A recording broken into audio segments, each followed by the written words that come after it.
Hey everyone, tonight we're kicking things off not with some philosopher or conquering hero, but with something much more humble and infinitely stranger. Mushrooms. These fungi, thriving in the darkness, feasting on decay, have somehow managed to convince humanity that they hold the very secrets of the universe. From the shamans of ancient times to the alchemists of the medieval period, mushrooms have been used as medicine, food, poison, and, on occasion, a direct line to the divine. So, before you get too comfortable, take a second to hit that like button and subscribe, but only if you genuinely dig what I'm doing here. And drop a comment letting me know where you're watching from and what time it is for you. It's always so cool to see who's joining us from all corners of the globe. Picture this. It's roughly 40,000 years ago, and life for humanity is seriously tough. You're walking around barefoot, constantly hungry, and one particularly harsh winter could wipe you out entirely. Your diet consists of whatever you can catch or forage, roots, berries, and anything that even remotely resembles something edible if you squint hard enough. Then someone spots it, a small, colorful lump sprouting from a decaying log. It doesn't move, it doesn't put up a fight, and it looks intriguing. Someone, probably the biggest daredevil or just plain idiot, in the tribe decides to take a bite. Within an hour, they're either dead, having a profound spiritual awakening, or declaring war on the moon. Congratulations! That was humanity's first documented encounter with mushrooms. Early humans didn't have field guides or mushroom-related puns. They learned through trial and error, and mostly error. Some mushrooms filled their bellies, while others filled burial mounds. But every so often, one would send the lucky eater into what scientists today call a hallucinogenic state, and what those cavemen probably just called chatting with the thunder god. But not all fungi were deadly. Roman physicians like Dioscorides cataloged edible species for medical use, to treat wounds, soothe pain, and occasionally purify the humors, which was ancient code for cause diarrhea. Farmers used mushrooms to fertilize fields, while philosophers debated whether they were plants, animals, or divine mistakes. To most Romans, mushrooms symbolized life's great gamble. Everything looked beautiful until it wasn't. The same could be said of the empire itself. So, while Greece saw mushrooms as messengers of the gods, Rome saw them as garnish. Unless, of course, you were on Agrippina's bad side. Then they were destiny. By the time Nero finished tuning his lyre and setting things on fire, the lesson was clear. Mushrooms may not be evil, but they do seem to have excellent timing. While Rome was turning mushrooms into murder weapons, the ancient Chinese were quietly turning them into medicine. Because where Europe saw a suspicious fungus, China saw a potential cure, or at least a really impressive excuse to avoid dying. Enter the legendary Emperor Shennong, the mythical father of herbal medicine. Around 200 BC, he was said to have personally tested hundreds of plants, poisons, and fungi to see what worked and what didn't. According to legend, he died doing this, which is either heroic or the most predictable outcome in medical history. But before he went, he supposedly discovered a very special mushroom, Lingji, also known as the mushroom of immortality. It didn't actually make anyone immortal, but it did make them feel optimistic about the possibility, which is 90% of medicine anyway. Lingji, known today as reishi, became the gold standard of health in Taoist philosophy, a fungus that balanced the spirit, strengthened qi, and boosted vitality. In other words, the ancient world's version of a supplement ad. Meanwhile, fungi were quietly changing the world in ways that no philosopher could have ever predicted. In bread, in beer, in wine, they were the unseen workforce of civilization. Every monk who brewed ale owed a silent debt to yeast, and every baker to a puff of fungal chemistry. Humanity was basically living off meticulously controlled rot. By the 19th century, science had finally caught up. Mycology, the formal study of fungi, became an actual profession instead of merely a life-threatening hobby. Doctors began using mold extracts to treat infections. Artists painted mushrooms not as ominous portents, but as objects of profound beauty. And, for the first time, nobody was being executed for simply owning a particularly colorful mushroom. Mushrooms had come full circle, from ancient shamanic hallucinogens to Renaissance curiosities to modern-day scientific marvels. Even now, they remain everything all at once. Food, poison, cure, and cosmic mystery. They heal and they kill. They feed empires and fuel enlightenment retreats. They are the universe's constant reminder that beauty and danger are often two sides of the same organism. So, when did humans start using mushrooms? Long before recorded history, long before the concept of gods, and long before anyone could even spell psychedelic. We didn't find mushrooms. They found us. And ever since, they've been quietly whispering from the forest floor, reminding humanity that the best ideas often begin with a truly terrible snack and a series of exceptionally bad decisions. Before she became a queen, Zenobia was just a child of the desert, a daughter of sun-scorched stone and wind-blown silk. Born around 240 CE in the vibrant caravan city of Palmyra, she grew up surrounded by an empire of contradictions. She stood defiantly alone beneath the scorching desert sun, the admired ruler of an empire that was admired by many but defended by almost none. Aurelian moved east with terrifying speed and efficiency. City after city surrendered without a fight, seemingly preferring Roman mercy to what they perceived as Palmyrene wrath. When Antioch, a major strategic hub, finally fell, Zenobia realized that this was no mere border skirmish. It was a full-blown existential war. Still, she steadfastly refused to flee. She ordered her armies to regroup strategically and confront Aurelian's forces at Imi. The queen herself rode bravely among the troops, wearing elaborate armor of gleaming gold and bronze, her long black hair bound tightly like a warrior's crown. To her devoted soldiers, she was far more than just a ruler. She was a powerful symbol, irrefutable proof that even mighty Rome could bleed. But Aurelian was not the kind of leader to underestimate the strength of a woman. He carefully studied her every movement, anticipated her complex traps, and meticulously prepared to strike precisely where she least expected it. The desert would soon witness a clash unlike any it had seen before. The unyielding iron will of Rome pitted against the fierce and burning pride of Palmyra. Zenobia had skillfully built a magnificent empire out of sheer courage and determination. Now, she would need every ounce of it to somehow survive. The epic clash finally came in 272 CE near the ancient city of Imi, under a sky heavy with the oppressive desert heat. Zenobia's army, fiercely proud and seasoned from countless battles, faced Aurelian's disciplined legions, the queen's vibrant banners fluttering like flames against the imposing Roman eagle. At first, fortune seemed to favor Zenobia. Her elite cavalry, those fiercely skilled cataphracts clad in glittering bronze, smashed into the Roman lines with earth-shattering precision. Aurelian's. In Athens, education was both the pride of every free man and the instrument of quiet exclusion for every woman. Boys meticulously studied rhetoric, music, and philosophy to properly prepare themselves for citizenship. Girls, on the other hand, learned obedience, thrift, and the essential art of invisibility. A boy's mind was carefully sharpened for vigorous debate. A girl's was deliberately molded for unquestioning discretion. To educate a woman was seen as largely unnecessary and even potentially dangerous. Knowledge, after all, inevitably led to independence, and independence was the one luxury that no Athenian woman could ever afford. A girl's schooling invariably began at home. Her mother or a dedicated nurse taught her essential domestic skills: how to spin wool, bake bread, mix perfumes, and effectively manage servants. She learned how to keep detailed accounts, how to carefully ration food, and how to move quietly and unobtrusively through her own house. The loom was her textbook, the spindle her diploma.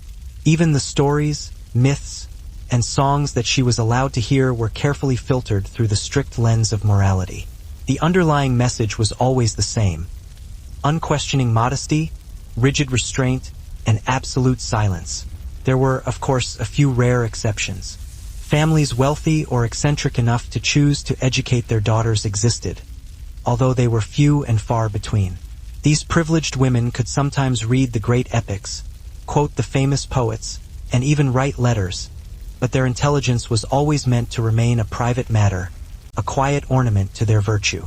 A woman who was deemed too clever or too outspoken invariably risked ridicule or open suspicion. The Greeks greatly admired Athena, the powerful goddess of wisdom, but would never tolerate a mortal woman who dared to act like her. Not all of the graffiti in Pompeii was about love or lust, however. Some of it was purely and simply political. The city's walls effectively doubled as campaign posters, public debate forums, and venues for personal attacks. Long before the advent of newspapers or social media, citizens used stone as their primary comment section, a place to voice their opinions and grievances. And just like today, it was often loud, biased, and occasionally completely unhinged. During elections, Pompeii's walls were quite literally plastered with political endorsements. Professional painters, known as scriptors, were hired to write campaign ads in bold, eye-catching red letters. "Vote for Lucius Papitius Sabinus," one proclaimed. "He's honest and loves the people." Another read, "The fruit sellers support Marcus Halconius Priscus for Edile." Every profession, it seemed, had a favorite candidate that they were eager to publicly support. Bakers, mule drivers, even barmaids all proudly declared their allegiances on the city's walls. Some inscriptions were obviously written by the same hand, strongly suggesting that candidates often commissioned entire graffiti teams to promote their campaigns. Ancient spin doctors hard at work. But not all political messages were polite or supportive. Pompeians, it seemed, had a particular fondness for satire and biting social commentary. One wall wryly warned, "I advise you all to vote for Vadia." Another sneered, "If you're looking for corruption, vote for Papitius."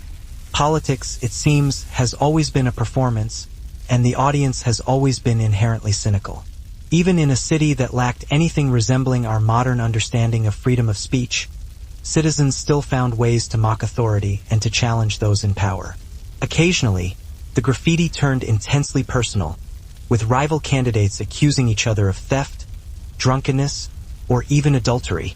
Archaeologists have discovered prehistoric rock art in Spain and Algeria depicting figures dancing alongside mushroom shapes. Some believe these images depict early shamanic rituals. Others think it's just ancient graffiti left by someone who was really, really high. Either way, the evidence is pretty clear. Humans were tripping long before they were writing. Back then, mushrooms weren't a recreational activity. They were shrouded in mystery. They'd appear overnight, had no roots, and grew from death and decay, literally sprouting out of rot. It's no wonder early people thought they were messages from another world.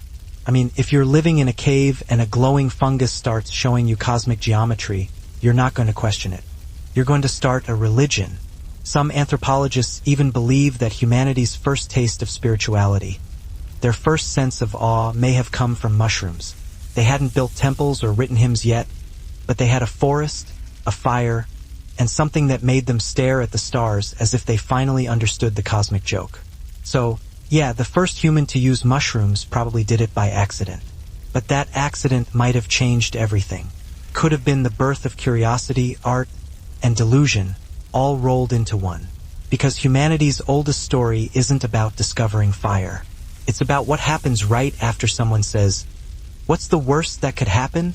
If before it was about the brave idiot who ate the first mushroom, now it's about what happened after everyone realized the idiot might have actually been onto something. Fast forward a few thousand years, and humans are still mostly naked, afraid, and intensely curious. Somewhere in prehistoric Spain and Algeria, people started painting caves. Not just animals and hunting scenes, but tall, dancing figures surrounded by mushrooms. It's either the first art gallery or the first memorial for a really bad trip. Artists painted it in scrolls, emperors drank it as tea, and alchemists tried to combine it with mercury, which was a bold and terminal choice. For the rich, Lingji symbolized divine harmony. For the poor, it symbolized something you'll never afford. Meanwhile, Japan and Korea were also developing their own fungal fandoms. Samurai prized mushrooms like matsutake for strength, while healers brewed psilocybin cousins for mental clarity, or more realistically, confusion with style. Over in India, Ayurvedic physicians used fungi for fevers and spirit healing, proving mushrooms had gone fully global long before fast food did. But China was still the undisputed master of mushroom mysticism. Imperial gardens grew them, scholars wrote about them, and Taoist monks meditated on their form, believing they embodied the balance between life and decay, which is a polite way of saying, beautiful corpse. And so, while Rome collapsed under its own ambition, China was busy drinking hot fungus water and calling it enlightenment. Thousands of years later, modern science finally confirmed that Lingzhi actually does have immune-boosting properties, meaning Emperor Xinnong's painful career in self-poisoning wasn't entirely for nothing. In short, the West used mushrooms to kill emperors. The East used them to become one. As Europe was busy seasoning emperors with poison and China was sipping immortality tea, the Persian world took a more methodical, though equally adventurous, approach to mushrooms.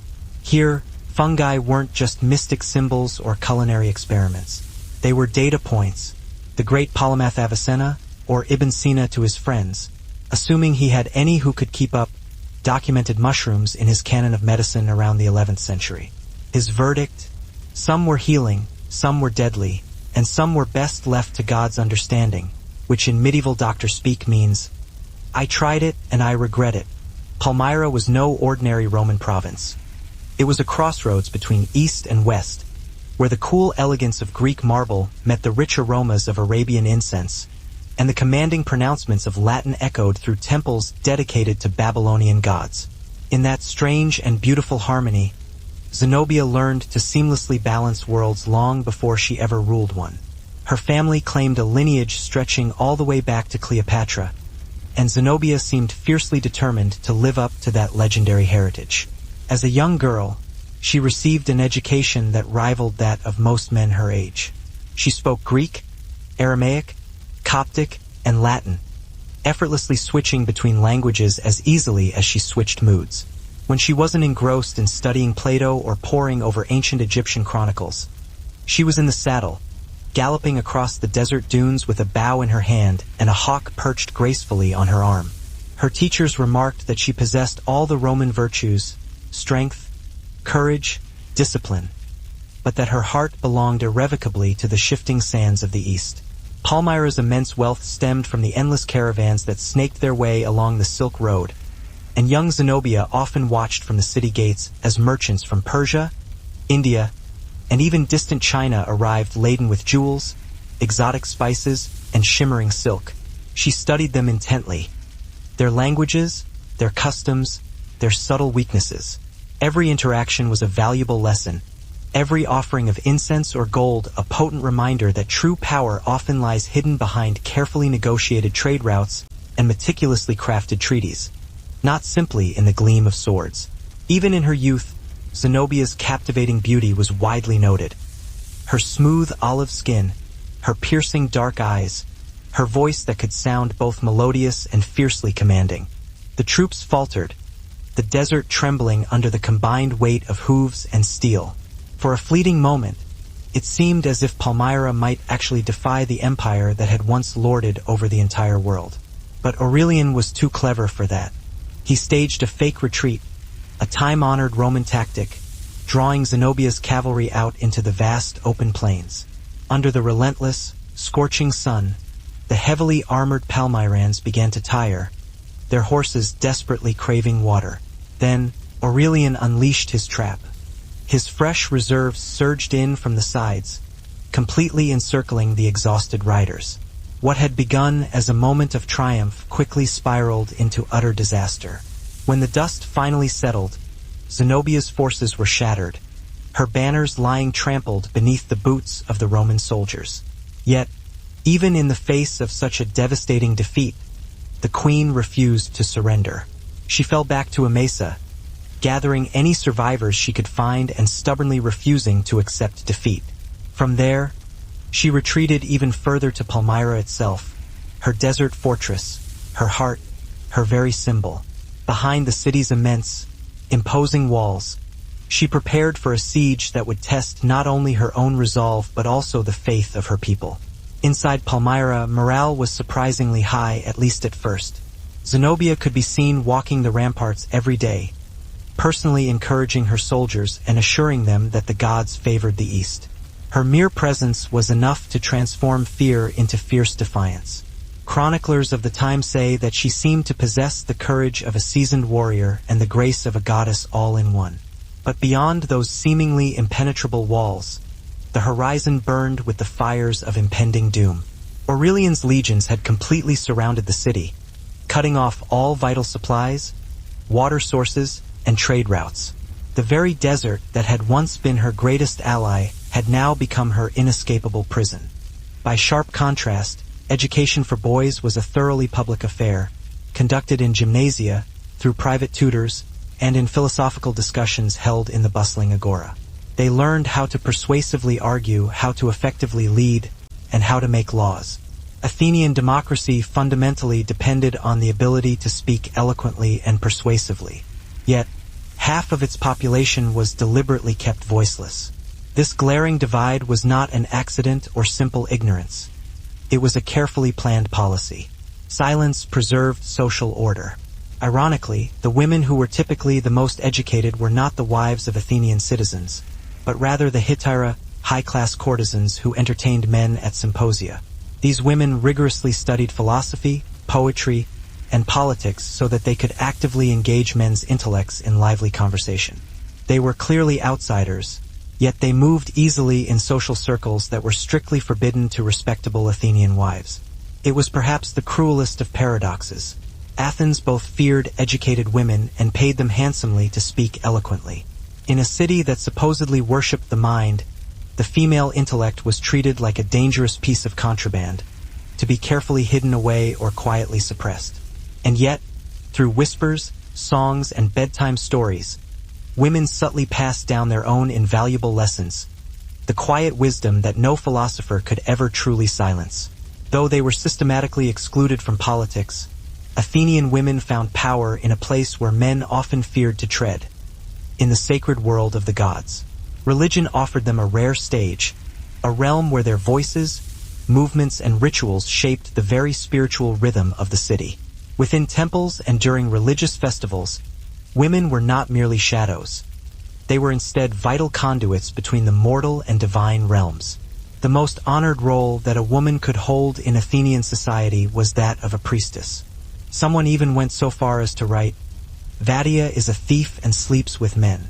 It's essentially the Roman version of a modern-day political smear campaign. Crude, potentially effective, and probably, at least in part, true. The more things change, the more they stay the same.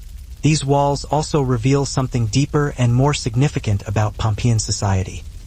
Widespread participation. Though women and slaves were legally barred from voting, they still found ways to take part in the overall political discourse. Archaeologists have discovered graffiti written by slaves endorsing their masters' friends, demonstrating a sense of loyalty and social connection that was expressed through chalk and plaster. Others simply mocked their betters, taking a momentary delight in a few lines of rebellion while no one was looking. What makes Pompeii's political graffiti so endlessly fascinating is its unflinching honesty. The carefully crafted marble inscriptions of Rome were designed to glorify emperors and to project an image of power and stability. Pompeii's walls, on the other hand, captured the messy reality of democracy in miniature. The petty squabbles, the personal attacks, the ever-present undercurrent of cynicism. It wasn't about lofty ideals or grand pronouncements.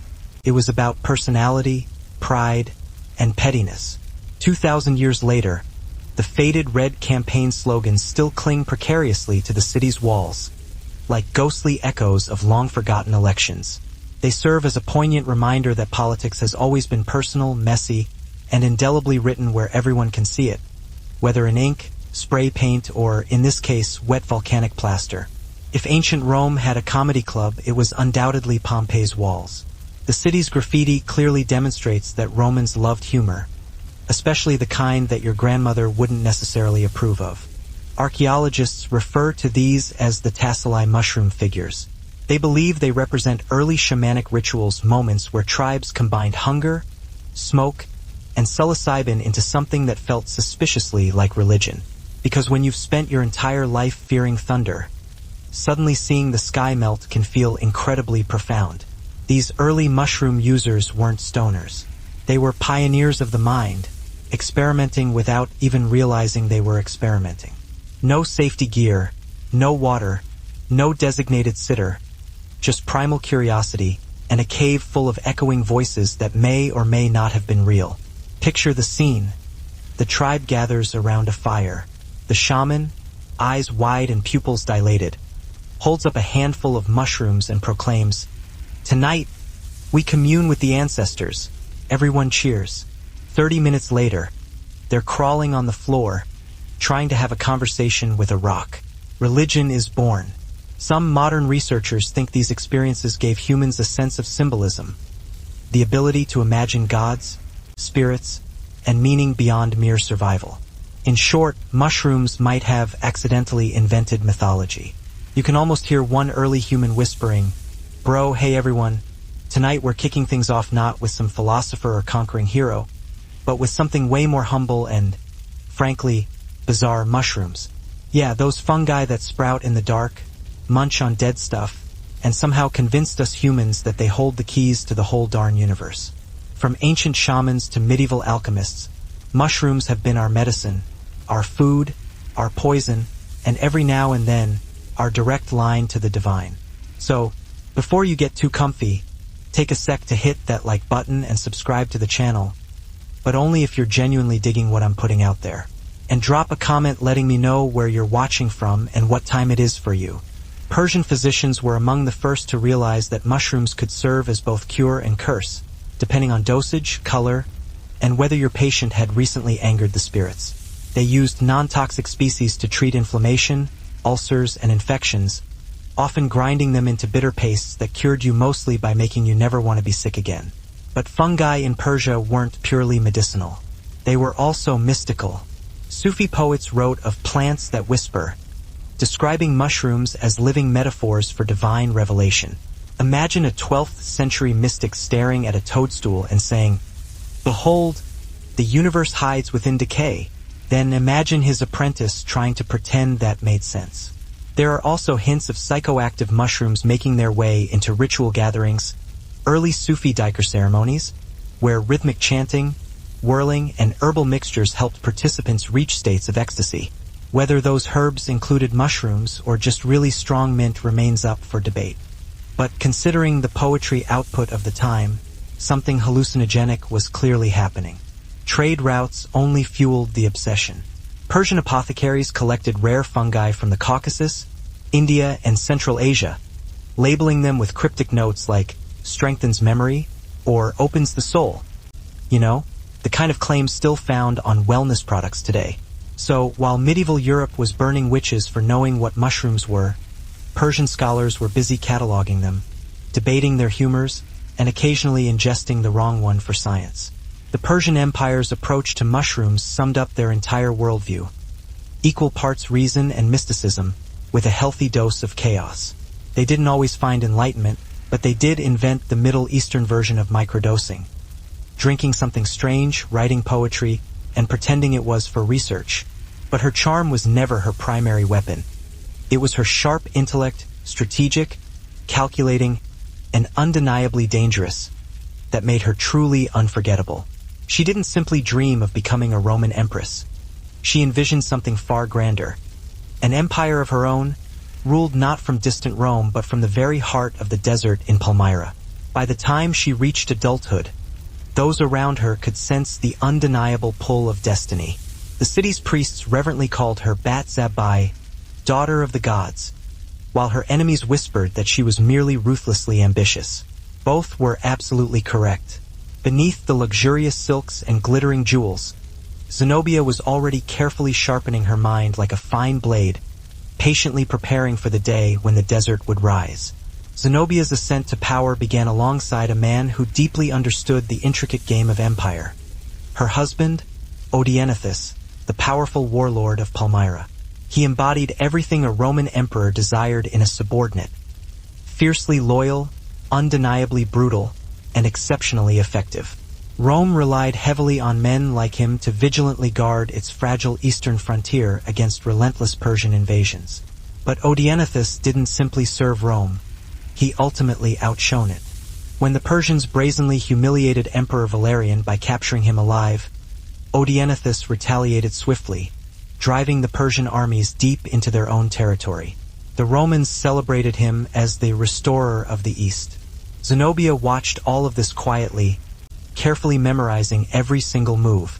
Their marriage wasn't the stereotypical tale of a submissive wife and her all-powerful husband. Odenathus genuinely respected her keen intellect, a surprisingly unusual trait for the 3rd century. She participated in his councils, provided invaluable strategic advice, and corresponded with Roman governors on his behalf. While he commanded legions on the battlefield, she commanded respect in the halls of power. Weeks slowly turned into months. Starvation and thirst began to gnaw away at Palmyra's unwavering resolve. Still, Zenobia stubbornly refused to yield.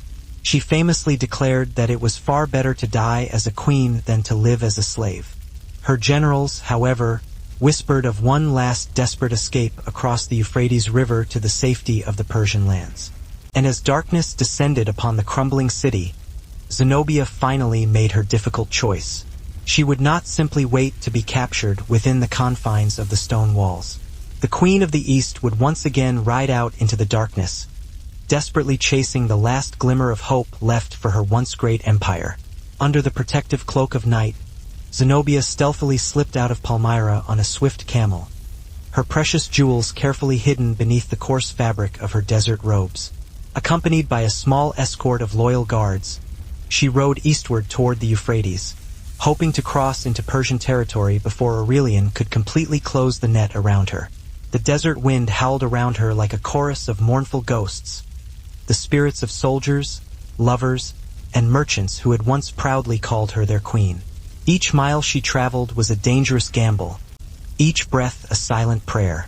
If she could somehow reach Persia, she might be able to rally allies and return in all her former glory. But fate, much like the unforgiving desert, is often merciless. Aurelian's scouts proved to be faster than she anticipated. As dawn broke, they spotted her small party near the river. Roman cavalry thundered across the open plain, the rising sun glinting off their armor like 1,000 sharp blades of light. Zenobia urged her camel forward with all her might, desperate to reach the opposite bank, but exhaustion ultimately betrayed her. Her mount faltered in the shallows, and Roman hands seized the reins, ending her flight. Unlike civic offices, which were completely closed to women, priesthoods often carried genuine authority and widespread respect. The priestess of Athena Polias at the Parthenon, for example, ranked among the most influential figures in all of Athens, consulted by powerful generals, revered by ordinary citizens, and paid handsomely by the state.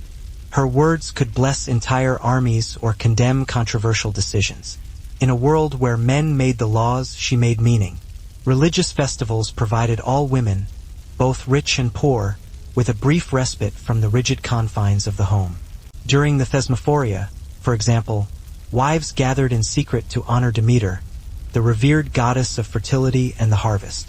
For 3 precious days, the city essentially belonged to them. They feasted, joked, performed ancient fertility rites, and spoke freely about marriage, men, and childbirth topics that were normally carefully avoided in polite conversation. No husbands were ever allowed to attend. To the male gaze, it was all a mysterious unknown. To the women, it was a precious taste of freedom and genuine liberation.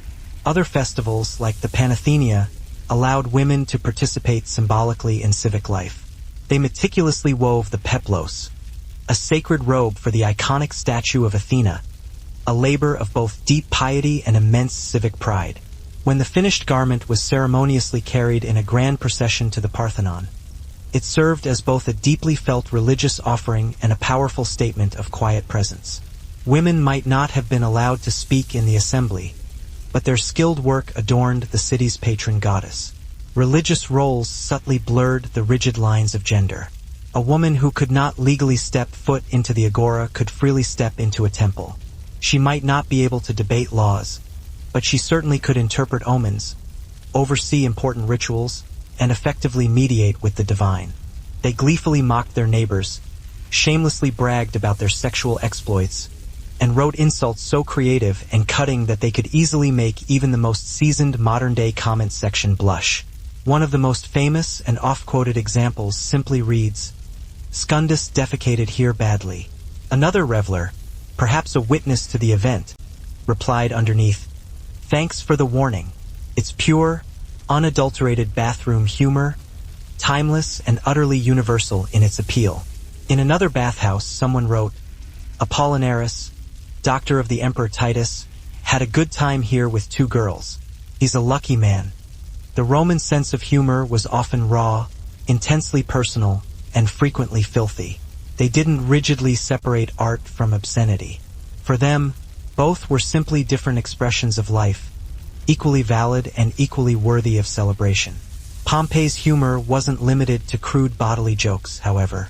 Some graffiti reads almost exactly like ancient trolling, expertly designed to elicit a reaction.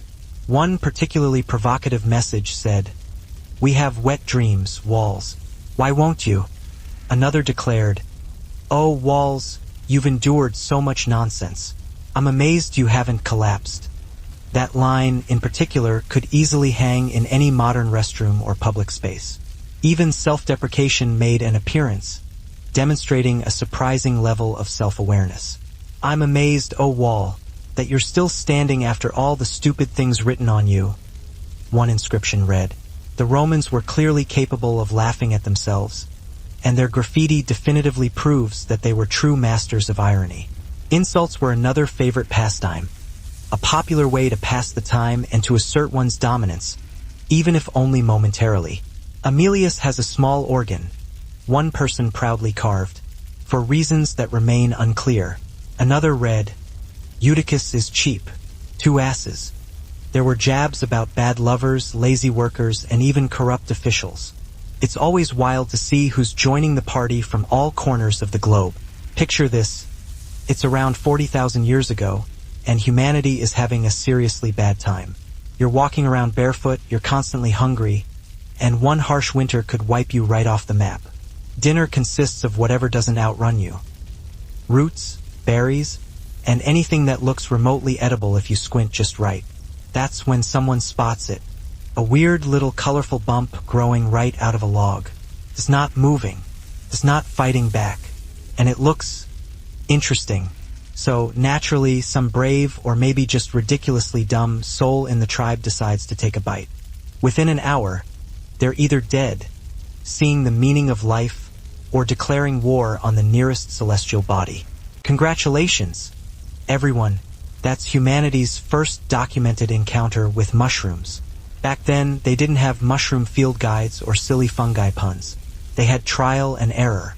And let's be honest, it was mostly error. Some mushrooms filled bellies. Others filled graves. But every so often, one would send some lucky eater into what scientists now call a hallucinogenic state and what cavemen probably called chatting with the thunder god. Archaeologists have found prehistoric rock art in Spain and Algeria depicting figures dancing around mushroom-like shapes. Some say it shows early shamanic rituals. Others think it's just ancient graffiti from someone who was seriously tripping out. Either way, one thing's clear: humans were tripping way before they were writing. Mushrooms back then weren't just for kicks. They were mysterious. They popped up overnight, had no roots, and grew from death and decay, literally sprouting from rot. It's no wonder our ancestors thought they were messages from another world. If you're living in a cave and some glowing fungus shows you cosmic geometry, you're not going to question it. You're going to start a whole new religion. By the time the Silk Road was in full swing, humans had been eating, worshipping, and dying from mushrooms for millennia. So, naturally, it was time to start exporting the experience. The Silk Road wasn't just a highway of silk and spices.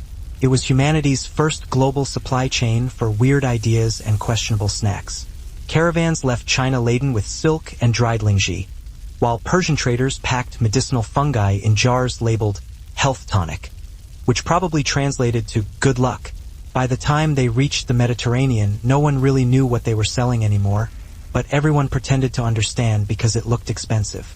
Mushrooms became part of this vast cultural exchange, carried by merchants, monks, and wanderers who believed that anything that grew overnight and glowed faintly in the dark must be worth sharing. The result?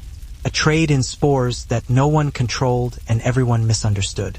In India, mushrooms blended seamlessly into Ayurvedic medicine, curing everything from melancholy to spirit imbalance. In Persia, They were ground into love potions and truth elixirs. In China, they stayed the VIPs of herbalism, served in imperial teas that promised eternal youth. Still a better deal than what European nobles were drinking. Along the way, some fungi got reputations they never asked for. The red and white Amanita muscaria, already a Siberian favorite, made its way south, inspiring folk tales of talking animals and flying carpets. Historians now suspect that at least a few early storytellers were, in fact, hallucinating, which honestly explains a lot about flying carpets. Meanwhile, the Mongol and Turk tribes adopted mushrooms for endurance, dried, smoked, and packed for long journeys. It didn't make them immortal, but it did make charging into battle at -40 degrees seem slightly less terrible. Every civilization added its own twist. Some turned mushrooms into sacred offerings, others turned them into snacks.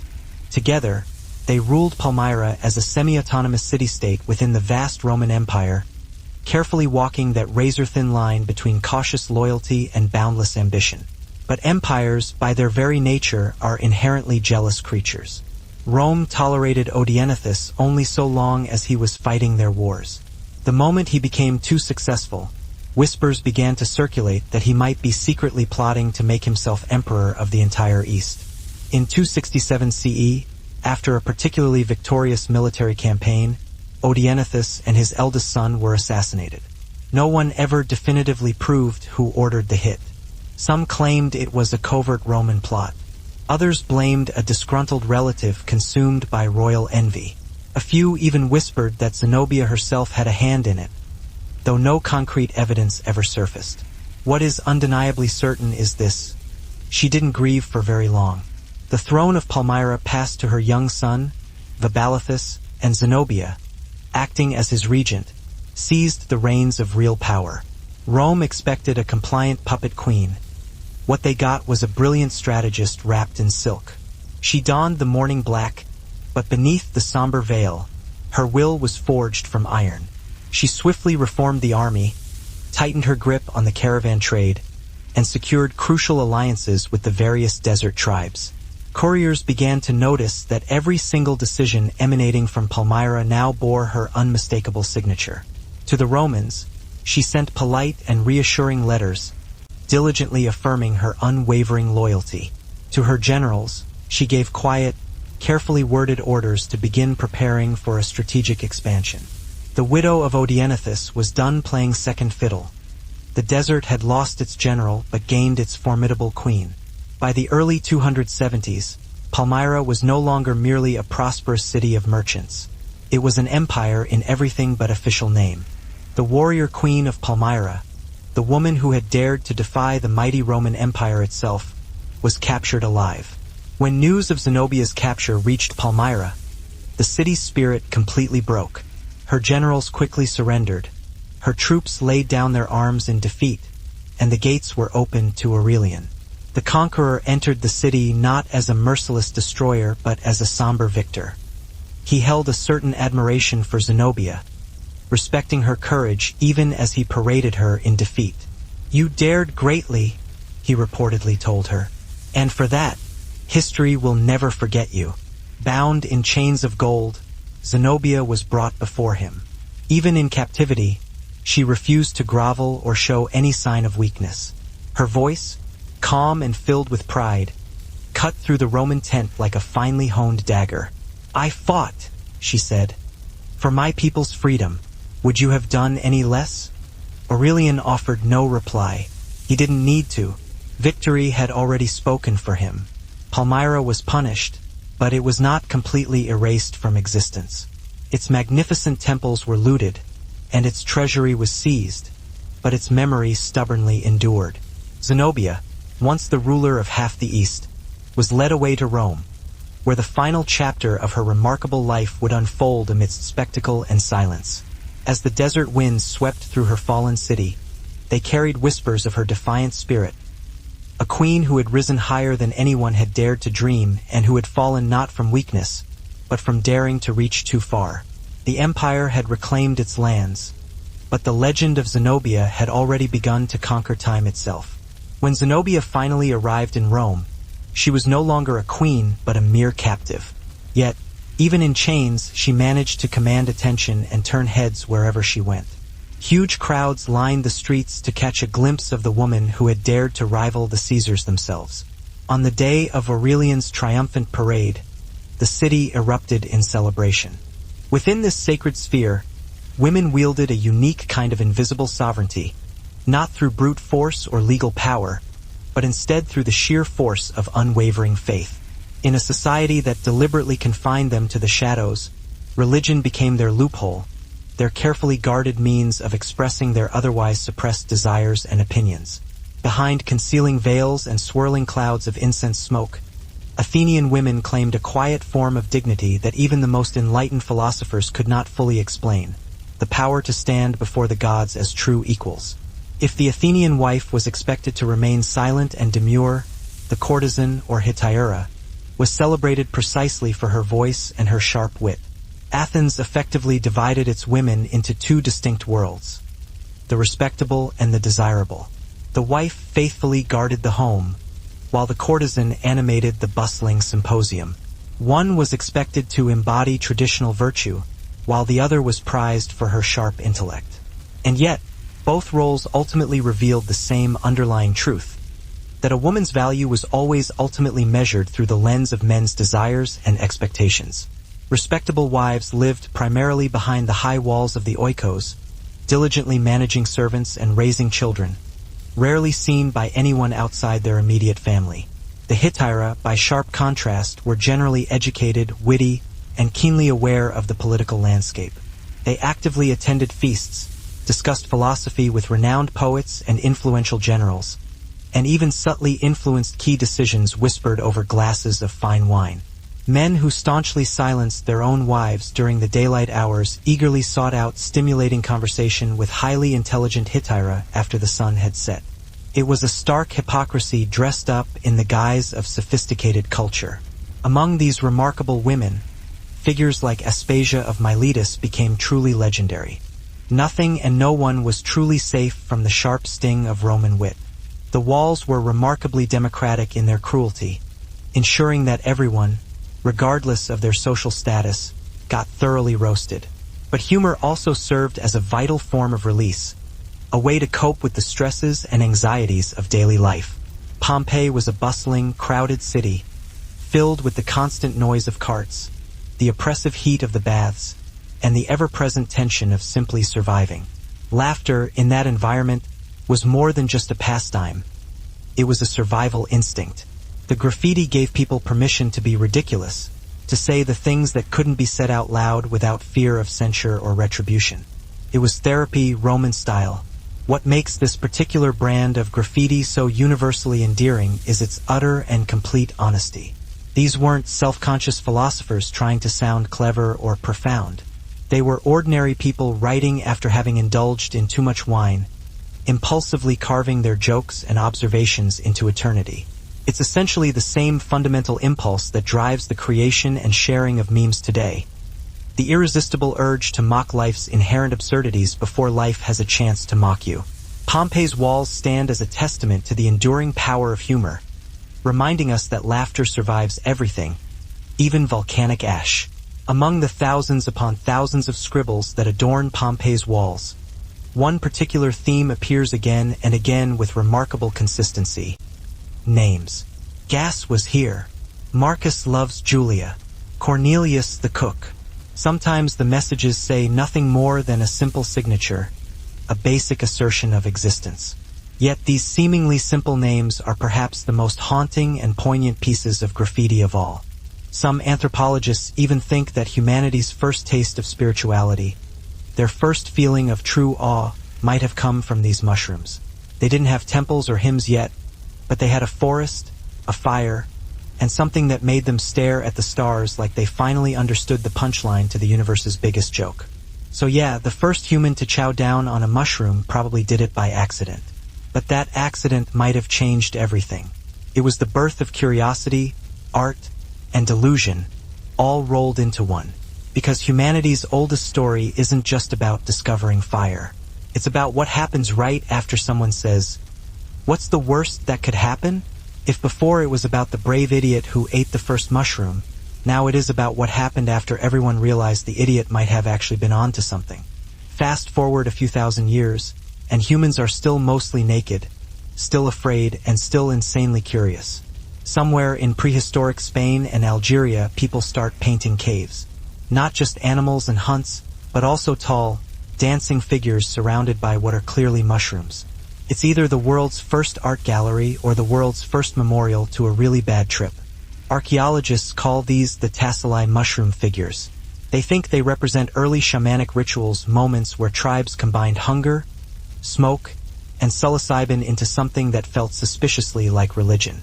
Because when you've spent your whole life fearing thunder, suddenly seeing the sky melt into a kaleidoscope of colors feels profoundly meaningful. These early mushroom users weren't just getting high. They were pioneers of the mind, experimenting without even realizing they were experimenting.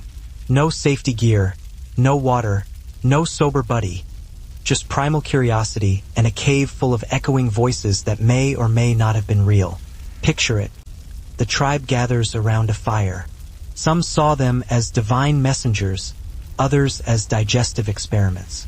But across thousands of miles, one truth held firm. No one really knew what mushrooms were, and no one could stop eating them. So, by the time Europe finally rediscovered trade, the East had already been sending out spores of enlightenment for centuries. The Silk Road had officially gone fungal. If globalization had a smell back then, it was spice, sweat, and slightly suspicious mushrooms.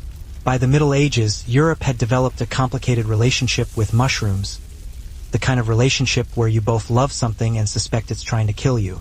The church, as usual, made things more complicated. If it grew in the dark, appeared overnight, or caused laughter, it was probably the devil's work, which, unfortunately, described most mushrooms perfectly. But not everyone got the memo.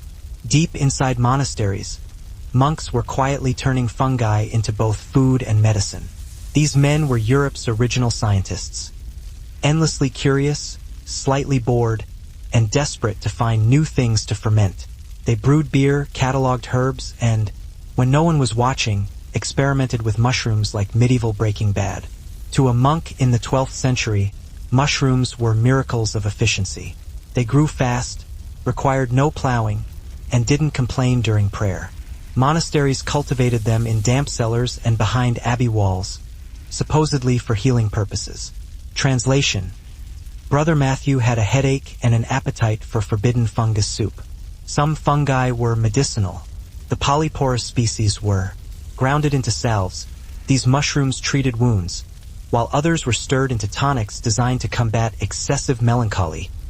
Medieval code for "please stop crying during Vespers." And though no one openly confessed it, certain monasteries nestled near the Alps were rumored to keep a special stash of mushrooms specifically for inducing spiritual visions. Zenobia ruled from her opulent marble palace like a woman utterly possessed by a grand vision. Her court was a mesmerizing melting pot, bringing together Greek philosophers, Persian nobles, Arab warriors, and Egyptian priests, a diverse council that perfectly mirrored the vibrant cultural kaleidoscope of her realm. She could effortlessly speak to each in their native tongue, seamlessly switching languages mid-sentence, leaving foreign envoys consistently dazzled and thoroughly disarmed. Rome saw only a provincial regent. The East saw a new Cleopatra rising. Zenobia understood that symbols possessed immense power. She boldly minted coins depicting her son, Vabalathus, wearing the laurel wreath of Roman emperors, while she herself appeared as Augusta, the highly prestigious title reserved solely for empresses. To Rome, this was a polite but unmistakable provocation. To her people, it was an unequivocal declaration. Palmyra was an equal to Rome, not simply a subordinate. Her palace was always filled with scholars engaged in passionate debates over Plato, as well as military men diligently sharpening their swords. It was philosophy and conquest moving in perfect harmony, precisely the way Zenobia preferred it. She spent her mornings on horseback, personally reviewing her troops. Skilled archers from the desert tribes, heavily armored cataphracts from Persia, and seasoned mercenaries hailing from as far away as Cappadocia. The army of Palmyra wasn't particularly large, but it was exceptionally fast, fiercely loyal, and completely devoted to their queen. They affectionately called her Septimia Zenobia, Mother of the East. Her leadership style wasn't theatrical. It was magnetic. She ate alongside her soldiers, rode with them through blinding dust storms, and was said to endure hunger and thirst just as they did. But beneath all this undeniable brilliance, a slow and deliberate rebellion was steadily brewing. Elephants, mountains of gold, exotic prisoners from distant lands, and at the very heart of it all, Zenobia, bound in golden chains so heavy that she could barely walk. The Romans had expected to see humiliation and despair, but what they witnessed instead was an undeniable display of majesty. Her eyes never wavered, her bearing never faltered. She walked through the jeering masses with the regal poise of a monarch returning from a triumphant victory, not a devastating ruin. Aurelian, ever the pragmatist, fully understood the value of spectacle. Executing her would only turn her into a martyr and potentially incite rebellion. Parading her through the streets, on the other hand, would make her a symbol of Roman dominance. So, he made the calculated decision to spare her life. According to Roman historical accounts, he granted her a luxurious villa in Tibur, what is now known as Tivoli, where she lived out her remaining years in relative comfort, surrounded by beautiful gardens and intellectual pursuits. Some say that she eventually married a Roman senator and became a highly respected matron. Others believe that she spent her days quietly teaching her children, constantly reminding them of the once great city called Palmyra, the proud bride of the desert. History, as it often does, stubbornly refuses to confirm which version of the story is actually true. But what has survived and continues to burn brightly to this day is her enduring legend. To her enemies, she was simply a rebellious upstart who dared to defy the might of the Roman Empire. To her countless admirers, she was a true philosopher queen, the last flickering light of the classical world before it slowly faded into the Dark Ages. She ruled with intellect instead of inherited privilege, with audacity instead of granted permission. As the partner of Pericles, she hosted gatherings of the city's greatest minds, including Socrates, Anaxagoras, and countless others, all men who outwardly claimed to value wisdom above all else, yet simultaneously denied it to their own wives. Aspasia was both greatly admired and deeply vilified in equal measure, admired for her unparalleled intellect, and condemned for openly possessing it. Her very existence proved that Athenian men were capable of respecting intelligence in women, just not when that intelligence happened to belong to their own wives and daughters. The life of a Hetaira was certainly not an easy one. Freedom invariably came at the high price of legitimacy. She could earn a considerable fortune, own property in her own name, and travel freely, but she could never legally marry an Athenian citizen or bear legitimate heirs. Respectable women often envied their considerable autonomy, while men greatly desired their lively company. Athenian society, however, generally condemned them, leaving them to perpetually walk the precarious border between admiration and utter disgrace. The sharp contrast between the wife and the courtesan vividly revealed Athens's greatest paradox. The very city that had built the magnificent Parthenon, a temple dedicated to wisdom itself, also stubbornly believed that the mind of a woman was inherently dangerous unless it was either carefully hidden away or publicly shamed. The wife existed primarily to protect the precious family lineage, the courtesan to entertain the male intellect. Both served the polis, though in diametrically opposed ways. Behind closed doors or beside glistening silver goblets, women subtly shaped Athens far more deeply than its rigid laws ever admitted. One quietly governed the household, while the other confidently governed the flow of conversation. In a world largely devoid of photography or social media, carving your name into a wall was, in a very real sense, an act of immortality, a desperate attempt to leave some trace of yourself behind. It said, "Remember me, even if no one else ever will." Many Romans openly bragged about their achievements or demonstrated their strength, hoping to impress future generations. One boldly wrote, "I am the best of all scratchers of walls." Another, Phleonius, privileged soldier of the 7th Legion, was here. Why? Because I could. These inscriptions are equal parts arrogance and insecurity, a potent combination that perfectly encapsulates timeless human traits. Pompeii's graffiti, in many ways, reads like a citywide competition for attention, with every wall serving as a kind of primitive digital feed, eagerly awaiting likes in the form of passing glances. Lovers, in particular, often used graffiti in much the same way that we use text messages today, as a means of expressing their affection and longing. Vibius Restitutus slept here alone and missed his darling Orabana.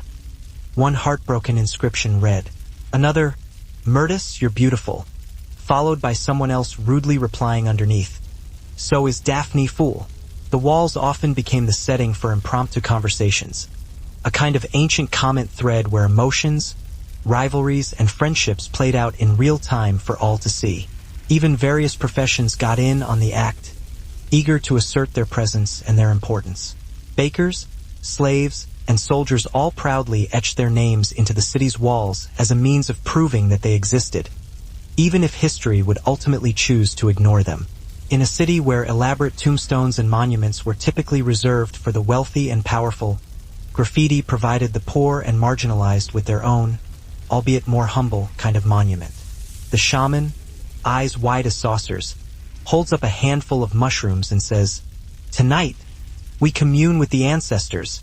The tribe cheers. 30 minutes later, they're crawling on the floor trying to have a conversation with a rock. Religion is born.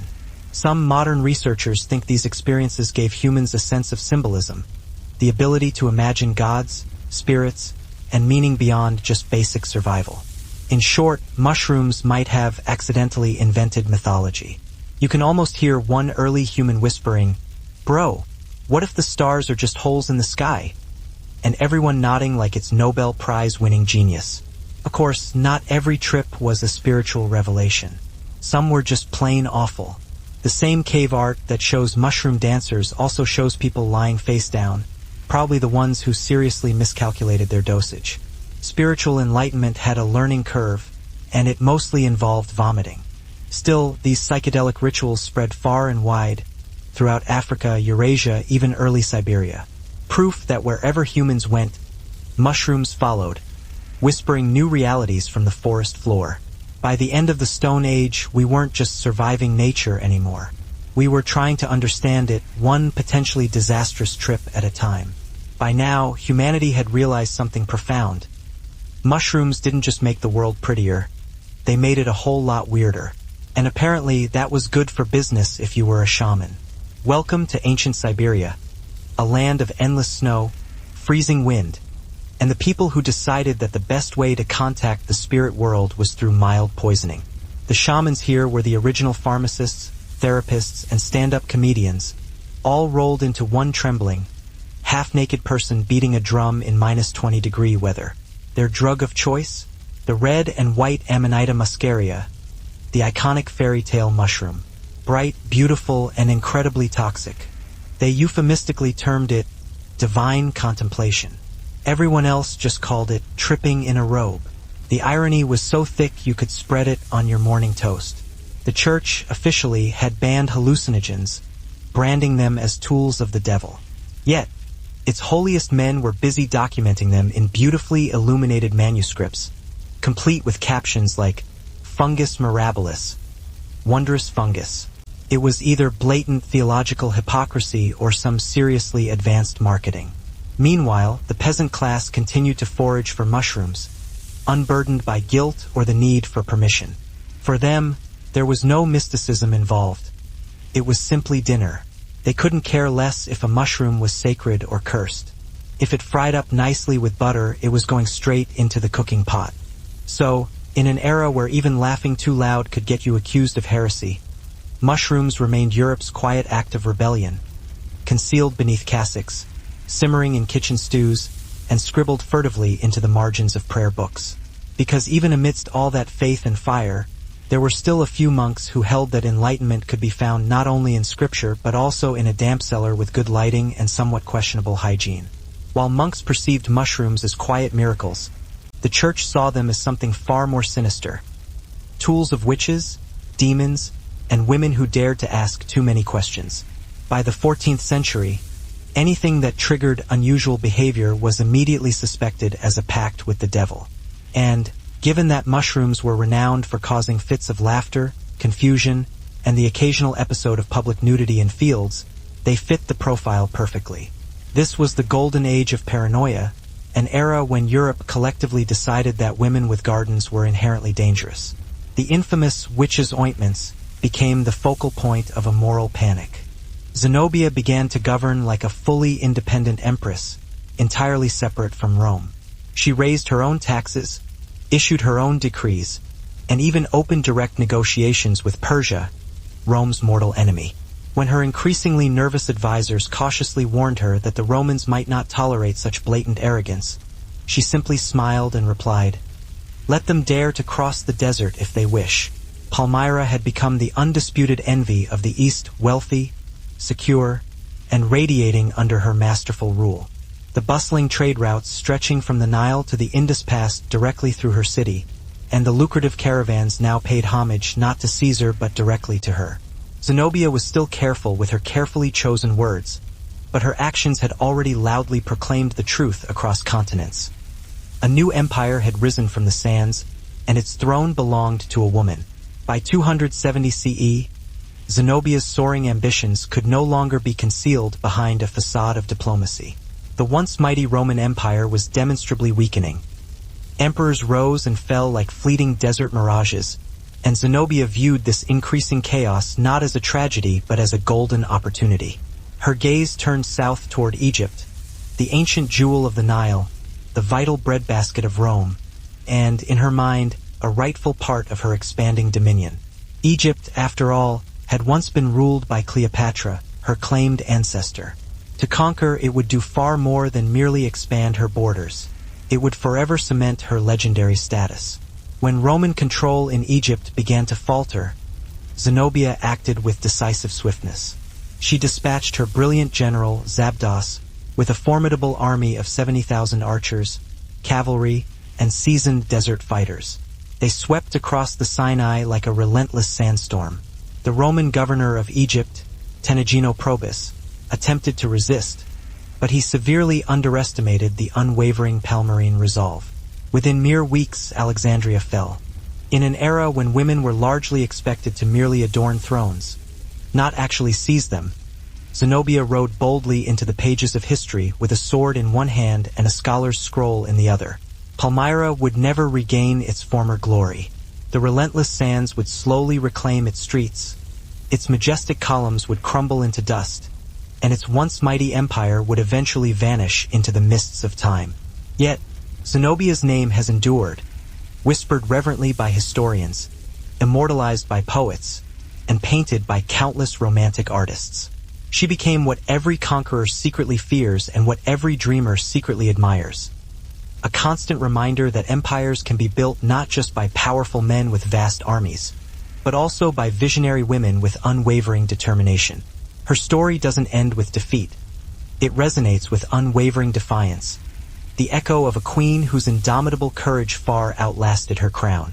In the shining heart of classical Athens, the very city that gave birth to democracy, theater, and philosophy, roughly half of the entire population lived their lives almost entirely behind closed doors. While men gathered in the bustling agora to heatedly argue about justice and freedom, women moved like silent shadows through private courtyards, forbidden from participating in public debates or any aspect of civic life. Athens proudly celebrated liberty, but only for men. For women, true virtue meant silence, unquestioning modesty, and near-total invisibility. An Athenian woman was not considered a citizen. She could not vote, own property independently, or even represent herself in a court of law. Her name was rarely ever spoken outside the close confines of her immediate family. In fact, to even mention a respectable woman in public was considered highly improper.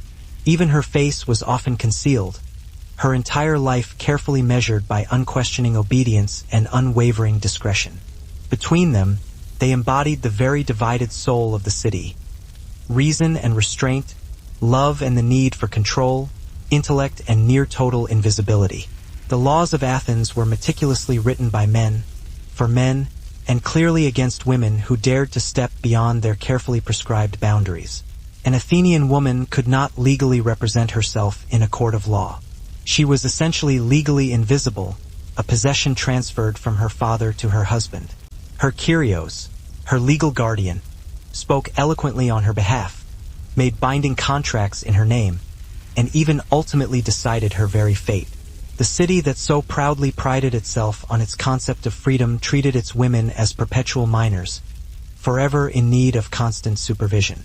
Adultery was considered the gravest crime a woman could commit, not because it necessarily betrayed love or trust, but primarily because it directly threatened the precious concept of legitimacy. A citizen's wife was seen as the essential vessel of inheritance.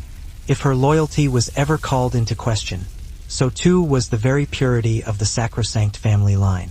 The law allowed a husband to summarily kill an adulterer caught in the act without any need for a formal trial. The wife, however, faced a far worse fate: social death, divorce, permanent exile, and utter disgrace.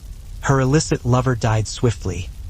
She, on the other hand, died slowly, through endless whispers and gradual isolation.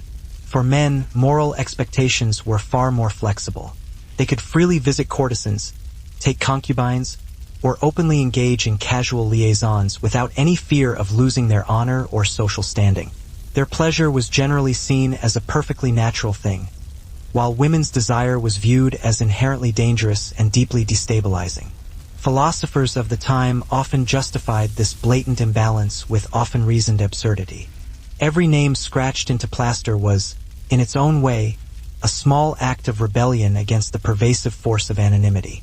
The beauty of these inscriptions lies in their stark simplicity.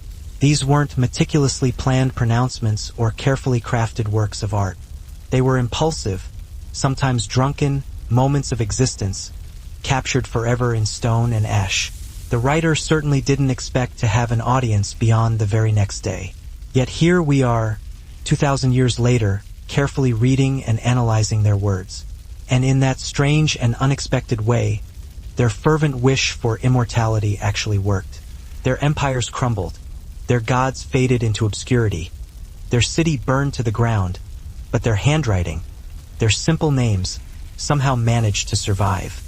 We may never know who Marcus truly was or whether Julia ever reciprocated his affections, but we know that they lived and laughed and hoped that someone, someday, would see their names etched into the walls of Pompeii.